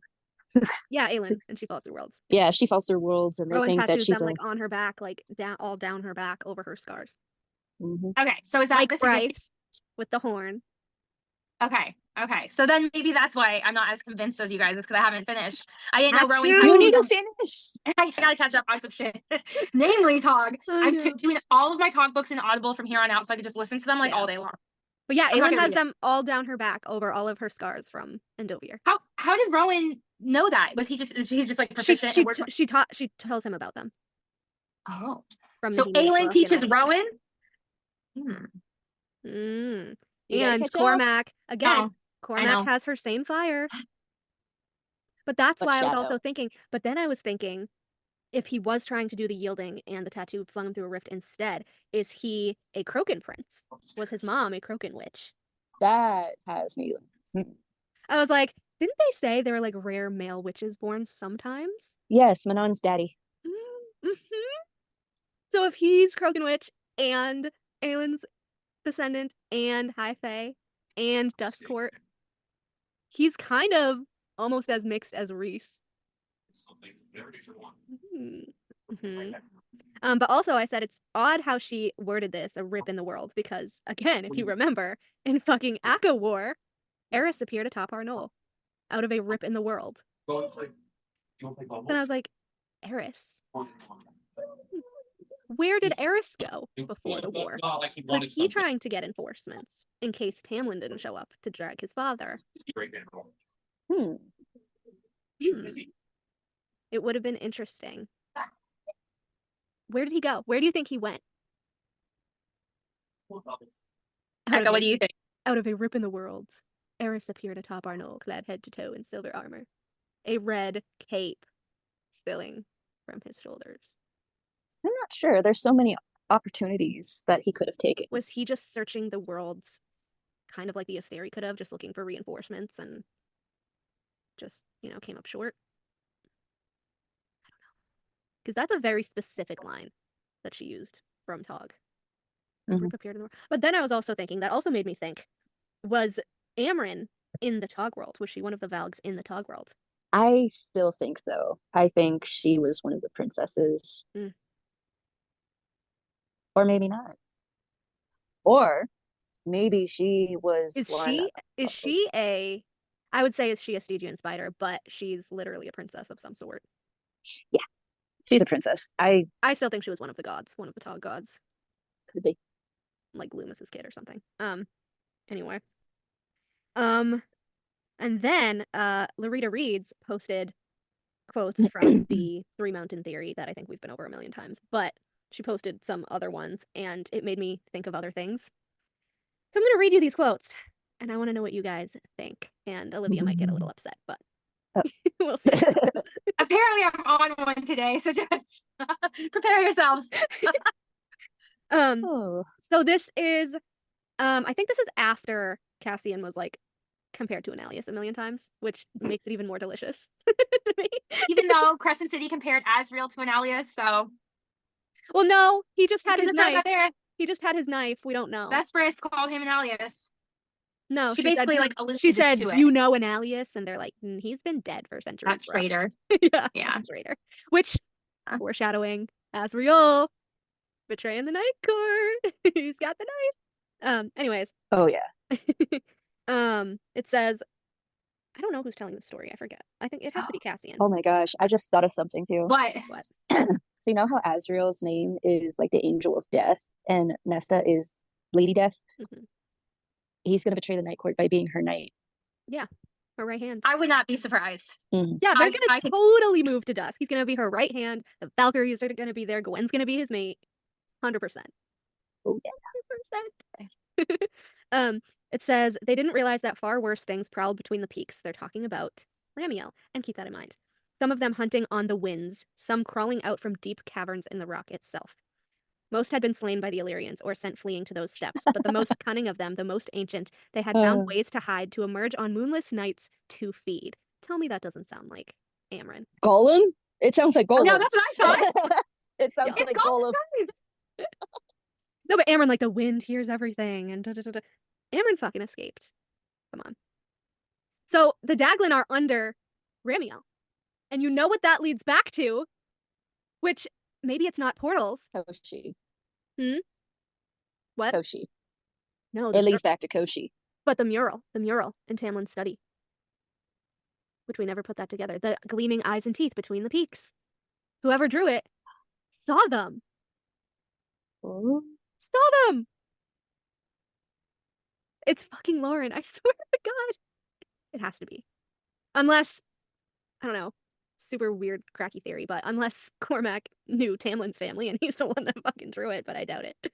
And then Vesperus says, or no, Selene says, beneath another mountain far to the south, which is Ramiel, I found a being of blood and rage and nightmares. Once a pet of the Asteri, it had long been in hiding, feeding off the unwitting. Did I not say that there's something feeding off the Valkyries under the fucking mountain? Mm-hmm. And it's feeding off of Rhys now, too. You I think think so? I think so. What is it supposed to be? Do we know yet? At Maybe first, that was the shadow that Moore saw that was familiar. I feel like it would have attacked her, Oh, though. Interesting. But maybe it felt familiar because it was from like Hewn City or something like that, right? Maybe she. My first thought was Maybe that it was one of the worms. But then when But she was they like, don't blood do shadows. Yeah. No, well, when she said like blood and rage and nightmares, I was like, But then my second thought was, she's talking about Rhys's beast form. Yeah. That's how Farah describes Rhys's beast form. A thing of nightmares and rage. Who the fuck else? Is it his mom? Mm. Is his mom does his mom have a beast form? Like, who the fuck is under this mountain that they know? Who? My God. Maybe he's just like Ted Bundy and we don't know, and we've been like kissing his ass this entire time. And like he just has, maybe he's Koshi. I don't know. I think no. I love it. I love it. We've thrown out like all the possibilities. Rhys is fucking suspicious. There's something major. Oh yeah. And then basically Larita posted how, yeah, the Illyrians, as we know, were the prototypes of the angels, blah blah blah. But this was the sentence that got me, because she thinks, her thoughts are that Cassian is going to let out the Daglin from Ramiel and cause the next war, which might be true. But this is the sentence. It says, Cassian soared toward it, unable to resist Ramiel's ancient summons. Who is summoning Cassian? Why are they summoning Cassian? How are they summoning Cassian? How? Is he going to be under their spell and let them all out? I do feel like all those comparisons to Annalius, it's not that Cassian is his blood. I think maybe Azrael might be his blood, but that Cassian's going to let them free. Cassian's then going to try to fix his mistake, and he's going to fucking die for it. He's going to bleed out on Ramiel just like Annalius. I would really hate if she did that. You dare draw a weapon before me against those who crafted you, soldier from night and pain. A foot soldier killed this insolent female and free me. Like, from night and pain. Cassian's so gonna die. I wanted him with Tanwyn so badly, but I honestly think he's just gonna die. Because that would be an what arc. if Tanwyn wait. What if Tanwyn is alive and they are the mates, but Tanwyn is the big betrayal and she betrays Cassian, who is like, I'm so sorry I got it wrong. I'm so sorry I got it wrong with Nesta. And then she just yeets him into oblivion. I mean, if the Asteri has had their clutches in them for centuries, kind of like the archangels in Crescent City. I don't know. Maybe they were. I don't know. I don't know. I just definitely think he's gonna die now. Although I do think this, and it is, if Tanwyn is dead, if she is dead, like confirmed, and like there's that extra mile to confirm that she's dead. I think just for funsies, Nesta's gonna put on the mask and like reanimate her and just kind of like not prank Cassian, but just kind of see for herself, for her own sanity. This girl would be boned if she's dead. She would reanimate her both. I would think like Nesta would try and see how Cassian reacts if she has doubts that they're actually mates. Cassian, guess whose finger bones I'm scrying with tonight? That can go really dark and lewd in a very short amount of time. Yeah. They smell like you, Cassian. No, stop it. Oh my God. Okay. Oh my. Because if Tamlin was anything like Nesta, she would say some shit like that. Yes. Or Nesta would say something like that. Like, if she's anything like me, she was this way too. Yeah. I just need to know. But like, yeah, I think that's gonna be like Cassian's arc. He's just gonna fuck up some more and keep fucking up until he dies. He's just gonna keep fucking up until he dies. Ancient summons. Ancient. Why is it only him though? He doesn't have extra magic. He doesn't have literally ties to anybody in Dusk. So we also thought that with Rhys too, remember? What? That, I don't really have any magic. Oh, come on. We all knew she had magic. No, but that's what her narrative is in Crescent City 1. I didn't really have magic other than this one small tiny thing, and then she like downplays it. Cassian could be doing the same exact thing. I second that. Bryce had to go through the drop though, and Cassian said that not just in Akasif but also in Akamath. That he's like, no, I'm literally just a bastard. Like, I just have the Illyrian killing power. Like, I have nothing special. He says it again when Nesta raises favor from the dead. He's like, I have nothing. She's more powerful than all of us. So, is it because Bryce said that for an entire book? Well, no. Well, I have a feeling that they're summoning him because he's the general, right? So, an army is not going to be effective if they don't have a general to lead them, right? That would literally one that they're used to and they build bonds with. They're going to be a mess. They're going to be disorganized. They're not to mention the Koshi shit. So is this going to be a joint Koshi-Daglin war? Because obviously, I feel like Koshi's like the leader of the rest of the Daglin that are there.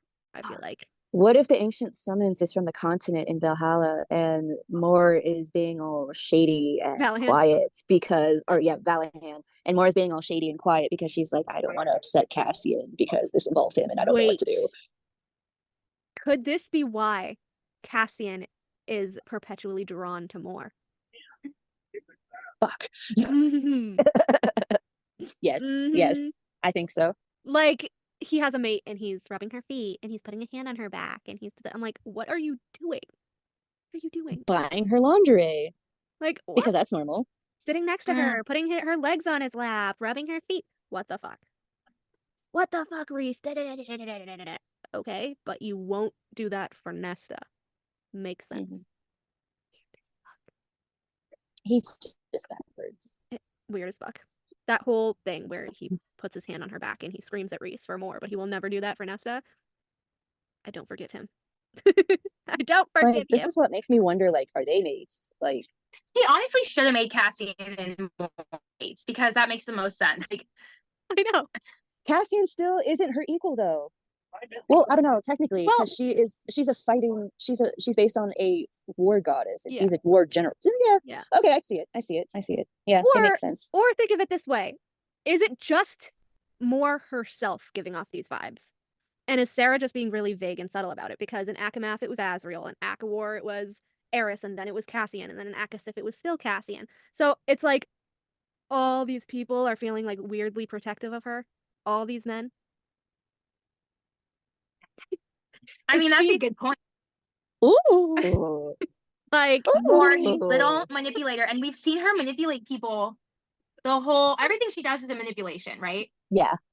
Oh, yeah, hands down. Like, she manipulated Farah. I don't want to tell Azriel because I just like how things are. I don't want to tell Azriel because I like how things are, you little manipulative twat. For 500 years. It wasn't even a little bit of time. 500 years. What the fuck? Well, he probably knows anyway. And the They fact. all need to go to therapy. I swear to God. Yeah. And can I also mention that it's weird that in like Akamath and Akawar, like the tension and the fighting between Azrael and Eris was at an all-time high. And then in Akasif, it was kind of more, not really fighting, but I feel like there was more tension between Azrael and Cassian. Yes. And the same kind of in Hofast, like obviously Az will still kind of stand up for his brother, but He's just like, I really just want to get rid of everybody and just like go fish. so like is more kind of turning them on each other of some sort. I don't know. What? Okay, so here's this theory. I want to look up Morgan. Here's this theory, right? So Mor is based off of a war goddess, right? Yeah. Which is why she and Cassian seem to be, Mm. you know, also Azrael is a spy. Wait, no. Azrael is a spy. She sees truth. So, but Eris is named after the goddess of chaos. Mhm. And Nesta's 8-pointed star is the star of chaos. But with Mor, if she is trying to create a battle between Azrael and Cassian, is that not chaos? I mean, she is Rhys's third in command. They are cousins. Can I make mention?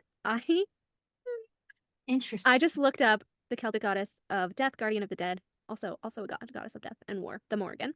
Mm-hmm. Her powers include shapeshifting. We've talked about the crow thing. It says crow, raven, vulture, animal, fish, bird, beautiful young woman. She can also transform into a flock of crows for combat or transportation, which that would have been cool. Prophecy, Morrigan can see into the future, predict outcomes of battles and other events. Truth magic. Healing, we've seen. Teleportation, we've seen. And then it says summoning. The Morrigan can be summoned by calling out to her in a dark area, such as an underground rail. Kind of like how Eris calls her by her whole first name Morgan. instead of Mor. Morrigan. And that's how Cassian knew that Eris was under the thrall of the crown, because he said the Morrigan instead of just Morrigan. He's like, Eris has never called her the Morrigan. And it was Breland talking through Eris, remember?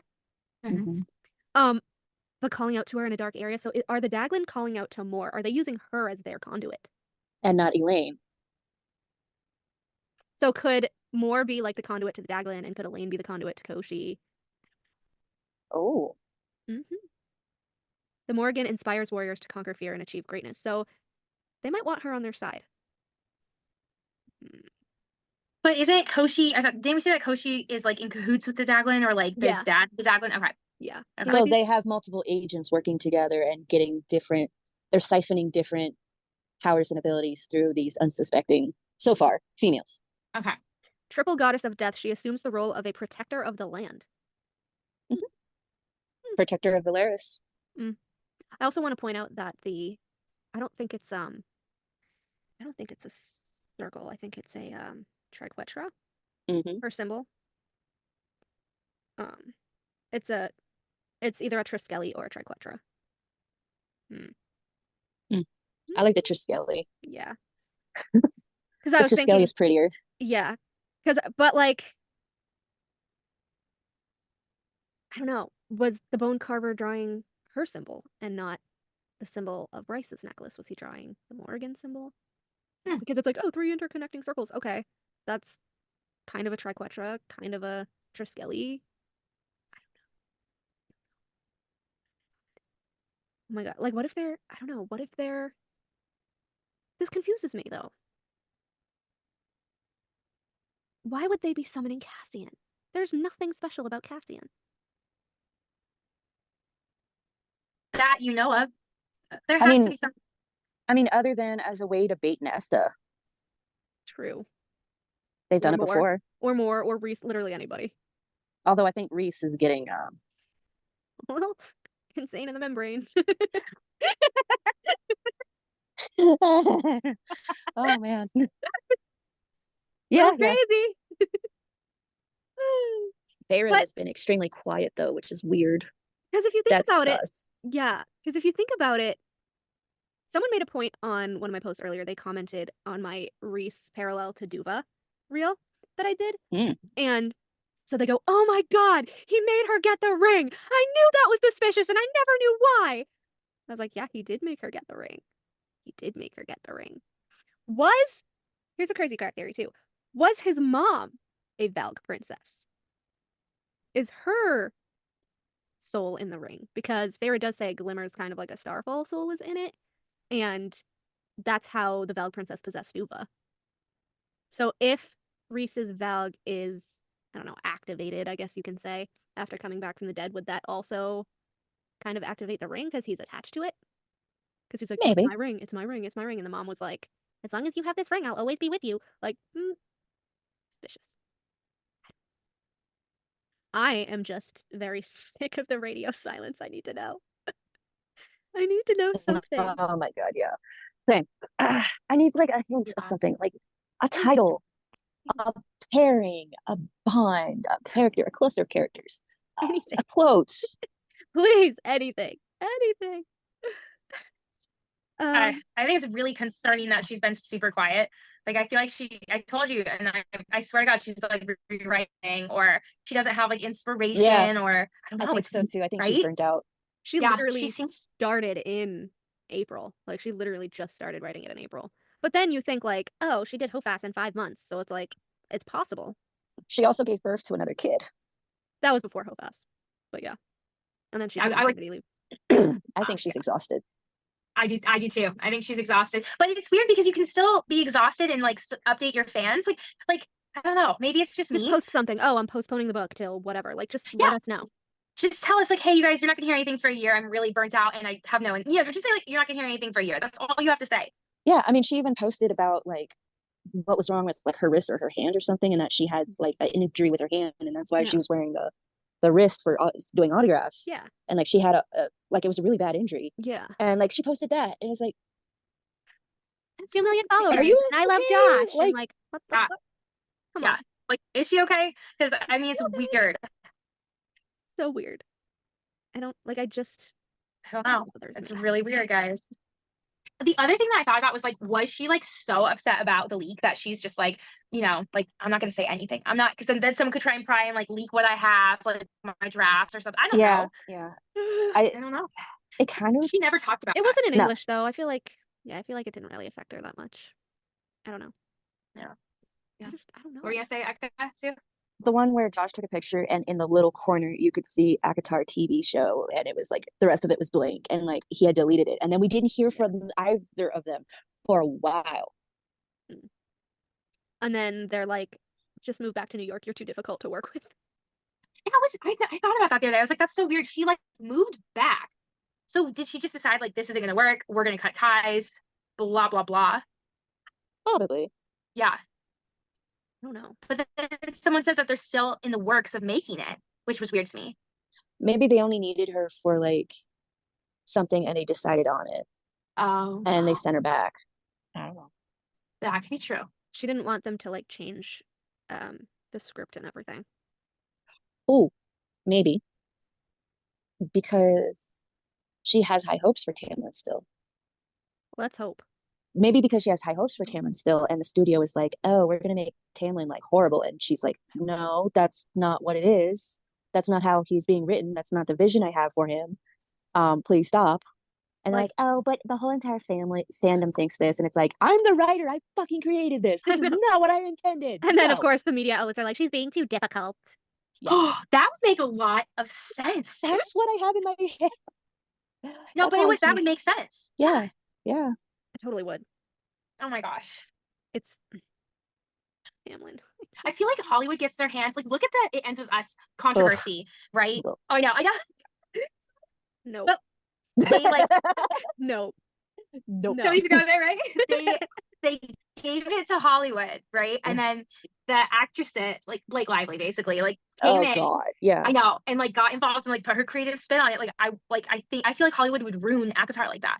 Yeah. They would Maybe. absolutely put their spin on it. Get your girlies, get your sandals, get a bottle of wine, and just enjoy it. Bitch, it's about domestic violence. How are you gonna enjoy that shit? Girl. I had like a really crazy wild idea float through my head while you guys were discussing this. What? You know how we said that like Moore has the horses and Eris has the smoke hounds and all of that? And the Wild Hunt is literally like the night where like the veil between the living and the dead are like at its lowest or whatever. I was like, what if because Lanthus is dead? Like maybe what if Moore's chosen to be like the next head of the Wild Hunt? What if Eris is having more summon Cassian because while Eris is also being nice to Cassian because Eris wants to kill Cassian to get him out of the way so he can marry Nesta. And they just all go into a wild hunt together.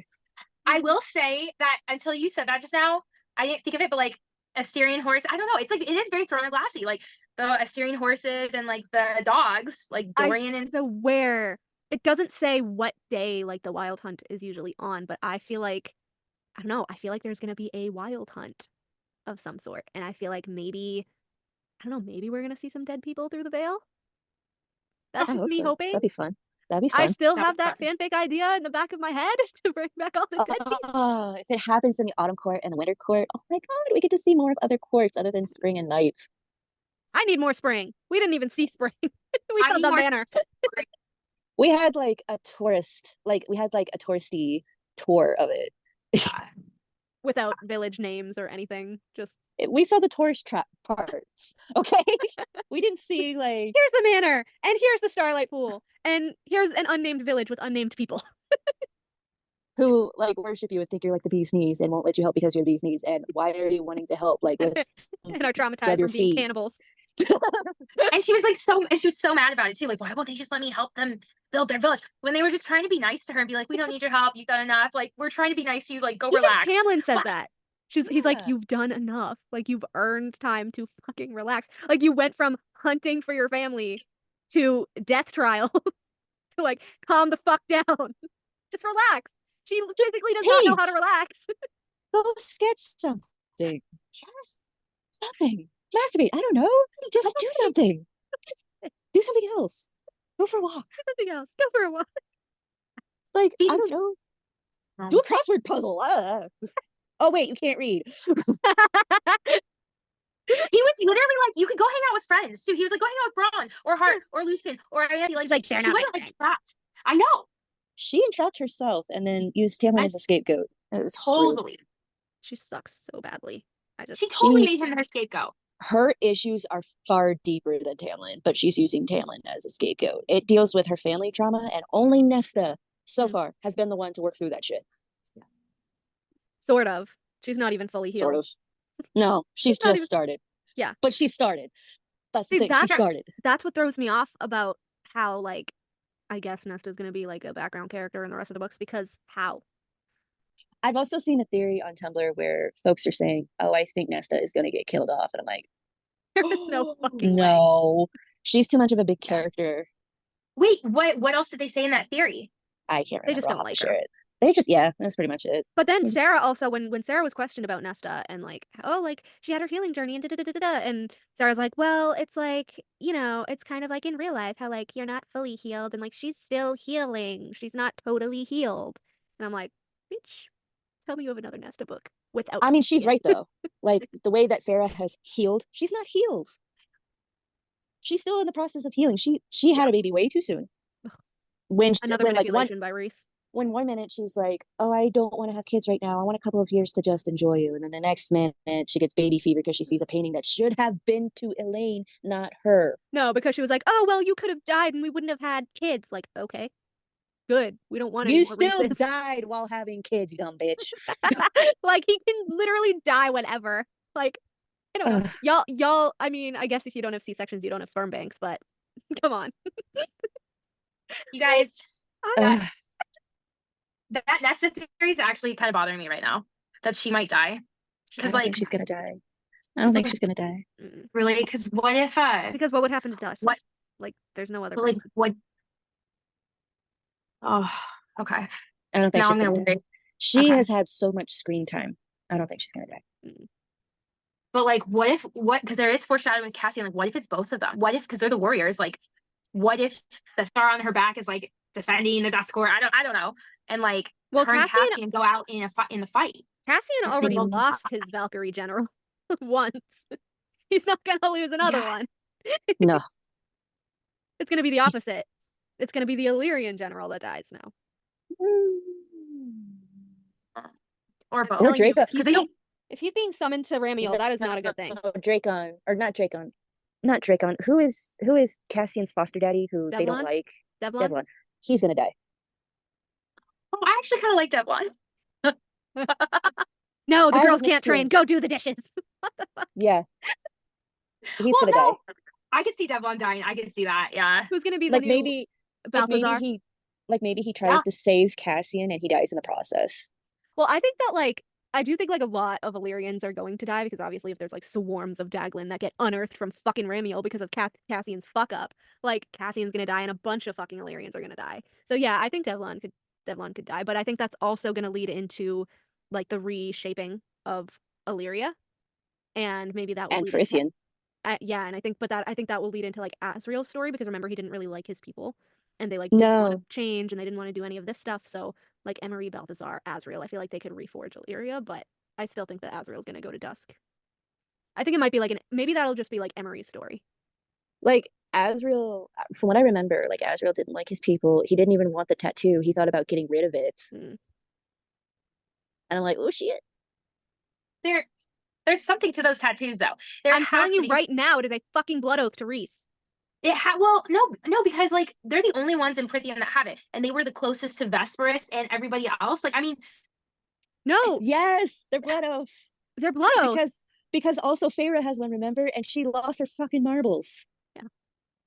so, but like, really, is the blood oath to Rhys, or what is it? It can't be to him. It's got to be to like the crown or like somebody else. I don't think it's to Rhys.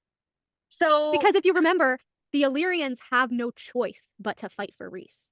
They can't say no like Hewn City. The only reason why I think Hewn City can say no, aside from Rhys's ancestor making that deal with them that they can be separate, is because they're like literally connected to the Dusk Court. So like But even also though they're too, like, technically Night Court property, but also too, Nesta has a tattoo, but that's a bargain she made with the cauldron. Mhm. It wasn't Therese. But was it the Although- yeah, was it the cauldron or was it the mother? Although it was in order to save Feyre, whose bargain is also tied to Rhys, so I don't know. But that could have taken away her death pact, I hope so. like we said, yeah. I hope so. But also people are so convinced that even in the narrative, people are convinced that Nesta's tattoo is a bargain with the cauldron. I think it's a bargain with the mother, not the cauldron. Because remember, like she felt the hand and she felt her gentle wind, and like the cauldron was trying to take back her magic, Yeah. and the mother wouldn't let it. But like even in the line, it says That's what I'm a saying. bargain She's like, oh, it's a bargain with the cauldron. Because like if you think of like Nesta, nobody's taught her about her powers. She really doesn't have anything else to go on. She doesn't even know that she's really connected to the mother. She's never said it's the mother. She's just like, oh, a gentle hand. Oh, a gentle hand. Cassian, who never told her, is like, she has a special connection to the mother. Why don't you tell her that? Like, she doesn't know this. So I think it's not a cauldron bargain. I think it's a bargain with the mother because it's the 8-pointed star, because it's her bargain to become the heir of the Dusk Court. Because the mother needed to reassign somebody, right? Yeah. Somebody strong. And I don't think the cauldron would have been like, oh, here's more power to someone it fucking hated. Right? True. Yeah. So I don't see that because like her bargain would be to give away all her powers, and I don't think that's ever gonna happen. Honestly, I would be fucking pissed if that happened. Because everyone was like, oh, she gave away her powers at the end of Akasif. It's like she literally didn't. She was just burnt out. yeah. She's tired. Which is why I'm saying that even Nesta in her own book is an unreliable narrator. Because she's assuming things about her powers. And Well, she yeah, was she's like, limited third person. yeah. And so she was like, oh, like, it took all my powers or whatever. And like, Hofast, no, you have your powers. And she was like, oh, I was just burnt out or whatever. So it's like, she's learning as she goes. I do not think this is a cauldron bargain. I think it's a bargain with the mother to be the Queen of Dusk.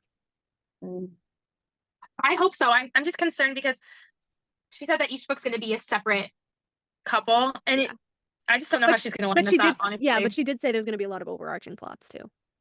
True. So, I mean, if you think about it, like Elaine is also made. So, if Feyre's big bad was Amaranth, and Nesta's big bad was Hybern. Elaine's is going to be Koshi. But then how's Nesta? Because Nesta's going to have to weave into that somehow, right?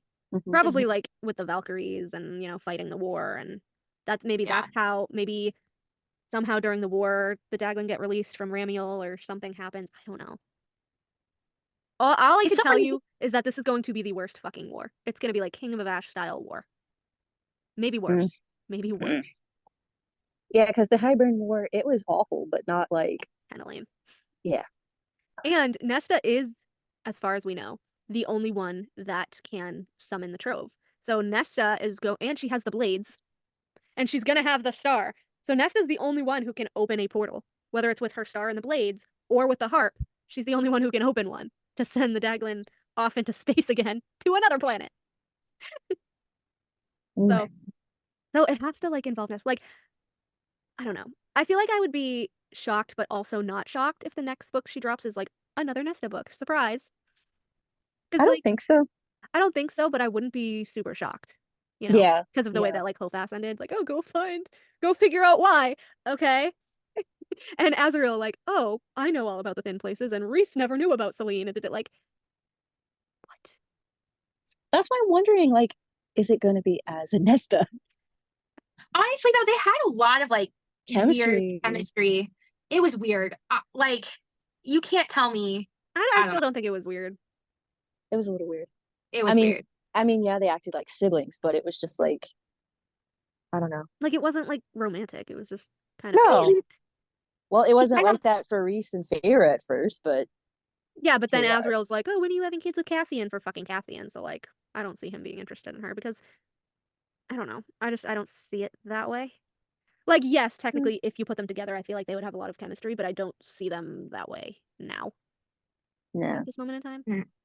But I kind of wonder if she's going to, which would kind of be disappointing, but I wonder if she's going to be doing like a quadruple book, like two couples.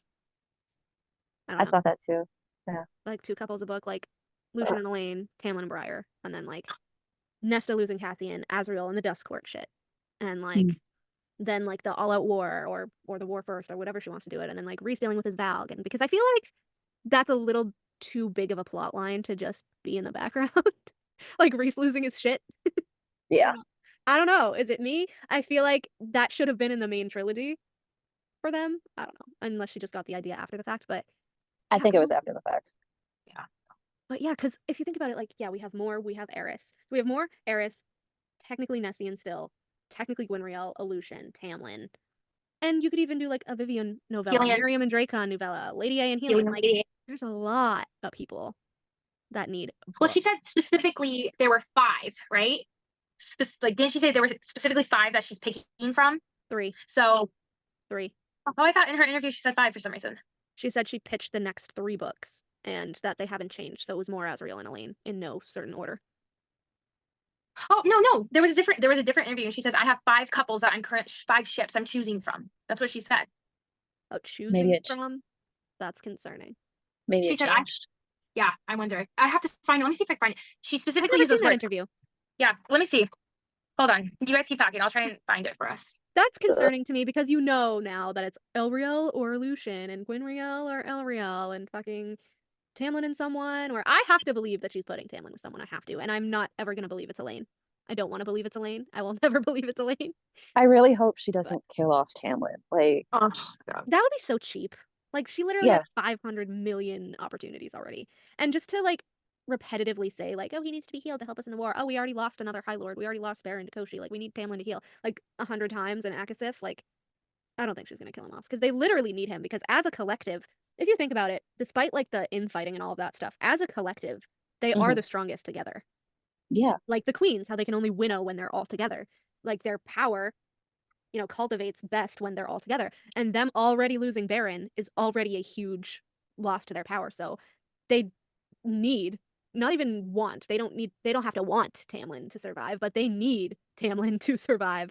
Because as of right now, there is literally nobody in the books at all that could even qualify to take over the Spring Court because she did not flesh out the Spring Court. We don't know any other characters in Spring that are powerful. Sorry, I found it. Yay! Send it. Wait, but it doesn't. It's a summary of the interview. It's not the interview itself. So it was when she was promoting for Meet. It was a Meet event that she did after Akawar / Tower of Dawn in 2017. And she said, "Where is it? She hasn't started writing the 3rd." What was it after Tower of Dawn? Yeah. Yeah, it says Akawar / Tower of Dawn. In 2017, she made the following statements that she hasn't started the 3rd novel, but has 5 possible ships that she could choose from. The ship, it said she knew the ship wars would only get worse. Oh, Bitch, she did it to herself. I said she did it to herself. she did. She purposely wrote that shit in Akawar and Akasif. Come on. That she knew it was gonna get worse, and that she had Because 5 she ships. added Gwen. So People the were 5 like, ships are. Elriel, and then everyone was like, Gwynriel, and then that's the whole thing, and then Aleutian or Elriel. So it's Aleutian, Gwynriel, Elriel, that's the whole fight. I would have thought that was pre-Tower of Dawn, I think. So that's Nezrin and Sartak, Kaol and Irene. Those are the 5. Those are so the for Aleutian, Agatha. Okay. Aleutian, Elriel, Gwynriel, and then the Tower of Dawn couples. Because I don't think she wrote Tower of Dawn. Gwenriel, Elriel, Aleutian. Nesris. Oh yeah, Elriel, Illusion, and Esris. Nezrin. And what about Tamlin? That might be one. Tamlin. I don't think that was a Maybe- big thing till Akasif though, right? Or was that a big thing in I don't know. It's been a thing that the fans have thought of. Ryland. Akawar. Right. Brylan and what? Nezris, Nesta and Eris. But that leaves Yeah. out Nesta. But that leaves out Nessian too. So that's It does. You're right. No, it's Nessian, Nesris, Elriel, Elaine, Illusion, right? And Gwynriel. Gwynriel, Oh, Elriel, yeah. Illusion, Nezris, and Nessian. Are those the 5? Perhaps. So she did pick Cassian. Like she could put Nesta with Eris legit. She could still pick Eris. And then she wrote in Nuon. She wrote a new one. She wrote in back. Nuon. She wrote in Briar. She wrote in Balthazar and Akasif. And then she purposely made Nessian terrible. Like awful. Mhm. And then it said, let me see if I can send a screenshot to you. Something about And then she dropped the bomb on Cormac and Cormac. says, "Oh, he's dead." She didn't even say he's dead. But then, She never confirmed that he was dead. Bryce is like, "Go take those blades and figure out find what out the star about means." that star." Like, okay, Right? And then that's she not made sus at all. and then she said, "Oh, the 6-pointed star in his mother's ring." And then Hypaxia, "Let me just draw the 6-pointed star to summon the dead." What? To summon the dead? And that's when I was like, I will always be with you. What the fuck? His mom was a necromancy witch. But that's why I Rhys think needs the trove items to bring back his mom, but that's also why he's listening after Nesta. Bet. no. I don't see that. I honestly do think that if he had the chance, he would just fucking slit her throat. He literally hates her so much. I He know he does. does. A little bit too much for no fucking Don't reason. make me execute you. And then fucking Amryn. You better hope that Feyre can change his mind, girl. Hope? Like, ew. Hope? Hope? What is up Feyre's ass that you think that maybe she would think, yeah, you can go kill my sister? Mhm. I swear to God, that bonus chapter is filled with crack because I cannot get enough of it. I love that. That is my favorite bonus chapter to use on fucking Tamlin haters. I love it. Oh, Well, it's so unhinged. Like I don't know what Messy. she was doing at that time, but like that was crazy. That chapter is insane. I love it Mhm. so much. I did a reel on Rhys's Valg eyes Yeah. and the Valg eyes scenes. Yes. There's 4 of them. Are there really? 4 Is the of Val them. guys more in Tog? Does it talk about more in Tog? The black eyes, yeah. Yeah. First one is darkness blotted out the stars in his eyes, the darkness of assassins and thieves, the darkness of uncompromising death. I could have sworn the war camp shuddered at the power that rumbled awake the wrath. This was an Akka war. And we're just like, it's fine, he's upset because of war, whatever. He's really powerful. It's okay. And then, of course, Akasif, Cassian, Rhys's voice was a thing of nightmares, of the darkness between the stars, which is also used a shit ton of times in Crescent City for the Asteri, by the way. Cassian How come I froze. don't remember that? That's weird. Huh? That's weird. I don't remember that when they were talking about the Asteri. I'll have to go back and read it. Yeah, I have the quote somewhere, but Cassian froze at the voice he so rarely heard and never once directed at himself. What happened? Rhys's face was wholly calm, but death, black, raging death lay in his eyes. Not a star or shimmer of violet remained. Nesta saw fit to inform Feyre of the risk to her and the babe. Rhys said in that voice that was like hell embodied. Cassian's heart began thundering, even as it splintered. Rhys held his stare, and it was all Cassian could do to weather it, as his brother, his High Lord, said, "Get Nesta out of the city right now." His power rumbled through the room like a rising storm before I fucking kill her. That scene, though. Unhinged. He's totally unhinged. What the fuck?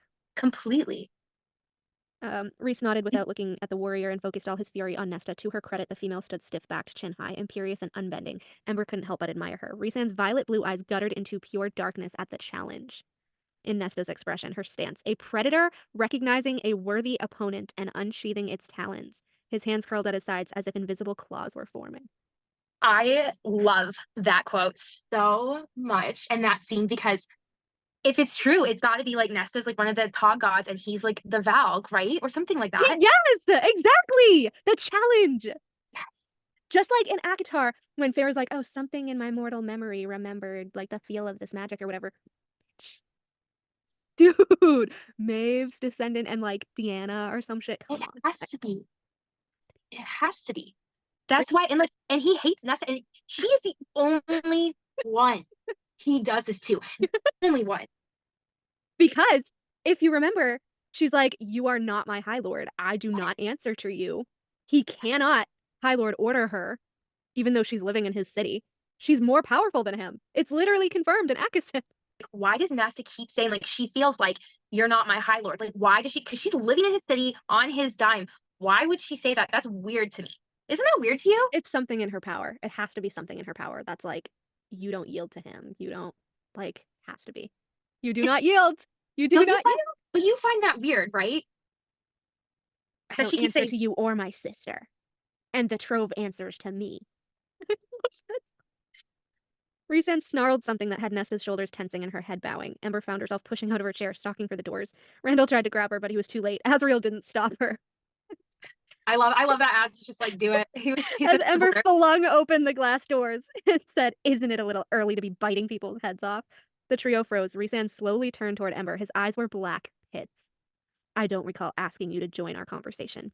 Ember kept her chin high, which again, like fucking Nesta. Yeah. You interrupted my breakfast. If you wanted privacy, you should have gone somewhere else. Ember. But also, I love an evil Rhys. I love he slowly turned towards her The with black darkness. eyes. Oh, fucking, I like read that and I go, Feral. I'm like, And then when Ember's like, she knew it was something much worse than just a raging storm. And then he fucking exploded the roof, blew in the windows. I literally have this vision in my head of like Rhys like flying or whatever, I don't know, like coming towards them and just like so evil. So yes. Yeah. I like screamed. I screamed. I'm like, I know that we don't like Rhys, but like I fucking screamed when I read that. I was like, The darkness blotted out every star and the moon in the sky. I was like, yeah. I was like, this is the only Rhys chapter that I like. I loved it. I was like, I'm so here for this. I only like him when he's evil. But he's a good evil character. He's a good evil character. He's so manipulative and he tells us in book 2, Rhysand is the most cunning High Lord. Like, I feel like people don't know what cunning means. I know. Do they not know what that word means? Fucking manipulative. It means like super manipulative. What? And the Valg scenes go all the way back to fucking ACOTAR in like the cell when she's like, every muscle went taut, my bones straining magic, but deeper than that. Power seized everything inside me and took control. Even my blood flowed where he willed it.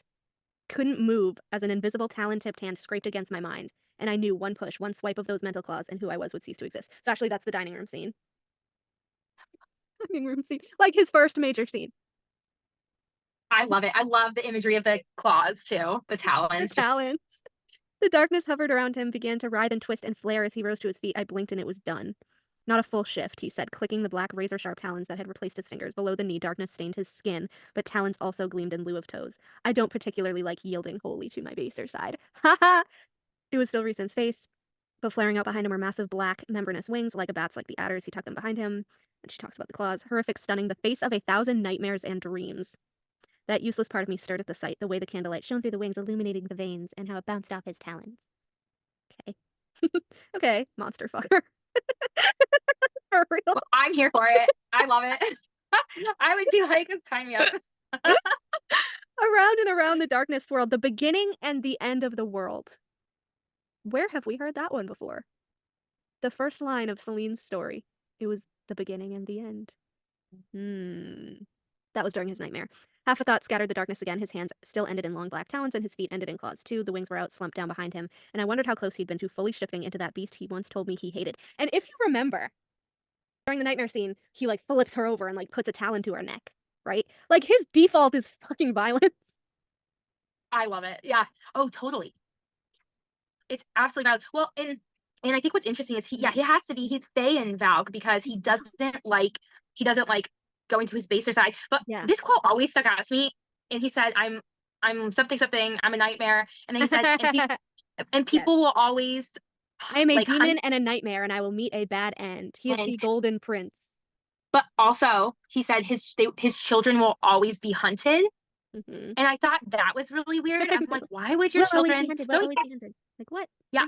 Don't you think that's weird that he'll always be hunted? Like, I feel like there's more to that than just like being a High Lord's kid. Yeah. Like, why are they being hunted? Yeah.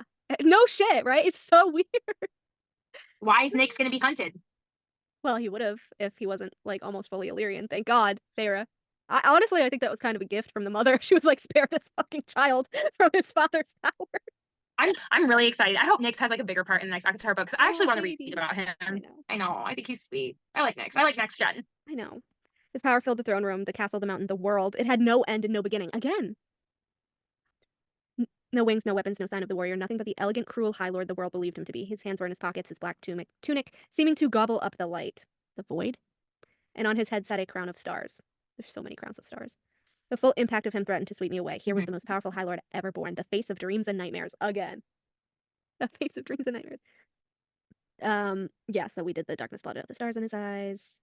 The Aka War one. The Aka War one that I love so much. I saw him assess the field and transform. Talons came first, replacing fingers and feet. Dark scales, or perhaps feathers, I couldn't get a look at them, covered his legs, his arms, his chest. It's scales, by the way. His body contorted, bones and muscles growing and shifting. Yeah, like he's long and fucking limbery and valgy. The beast from form Rhys had kept hidden, never liked to unleash unless it was dire enough to do so. Before the cauldron swept me away, I beheld what happened to his head and his face. A thing of nightmares, nothing human or fey in it. A creature that lived in black pits and only emerged at night to hunt and feast. Sounds like the creatures under Ramiel, doesn't it? I was gonna say, that sounds oddly familiar. The face, it was those creatures that had been carved into the rock of the Court of Nightmares that made up his throne. The throne not only a representation of his power, but of what lurked within, and with the wings, ... Highburn soldiers began fleeing. Oh, I need that. I know. The thing that stood beyond... Oh, this is Nesta's POV. Remember when he was like knocking on her brain? Yeah. I love that he always thought he was like clawing down on the wall or something. Yeah. Also, I fucking love that he has to ask permission. The thing that stood beyond the fortress of her mind was a creature of claws, scales, and teeth. Like between the peaks, the claws and teeth? Yeah, like Lauren painted, yeah. What if she was prophesizing Rhys turning bad? Can you imagine? Maybe. If Lauren was a seer? Oh. No, she is a seer because we have evidence of that in the Crescent Say Bones chapter, remember? Oh, she's kinda. like, yeah, she's like kind of ditzy, like that's how Rune describes her. She's always like kind of got this far away stare and stuff. Yeah. Oh my god, it was veiled from sight beneath writhing shadows and the occasional passing star glinting in the darkness, but every now and then a glimpse of a wing or talon shone. Mind your business, Nesta slammed the viewing hole shut. She's like, I don't give a fuck, but you are. I know. I love her. That's my favorite She's thing. the only person that like, yeah. That's my favorite thing ever. In Aka War, or actually I have like this in order. So Maeve. So this is, I think, Aylin's POV. It's like third person POV. So it says Rowan screamed louder, the tendons in his neck bulging, fighting Maeve with all he had. She couldn't endure it, couldn't stand it. This was no illusion, no spun dream. This, their pain, was real. Maeve's Valg powers at last revealed. The same hellish power that the Valg princes possessed. The same power that she had endured and defeated with flame. And then I go to Aka War. Tamlin's eyes were green flame, golden light flickering around him as his magic sought to wrest free from Rhysand's control as he tried to speak. If you want proof that we are not scheming with Highburn, consider the fact that it would be far less time-consuming to slice into your minds and make you do my bidding.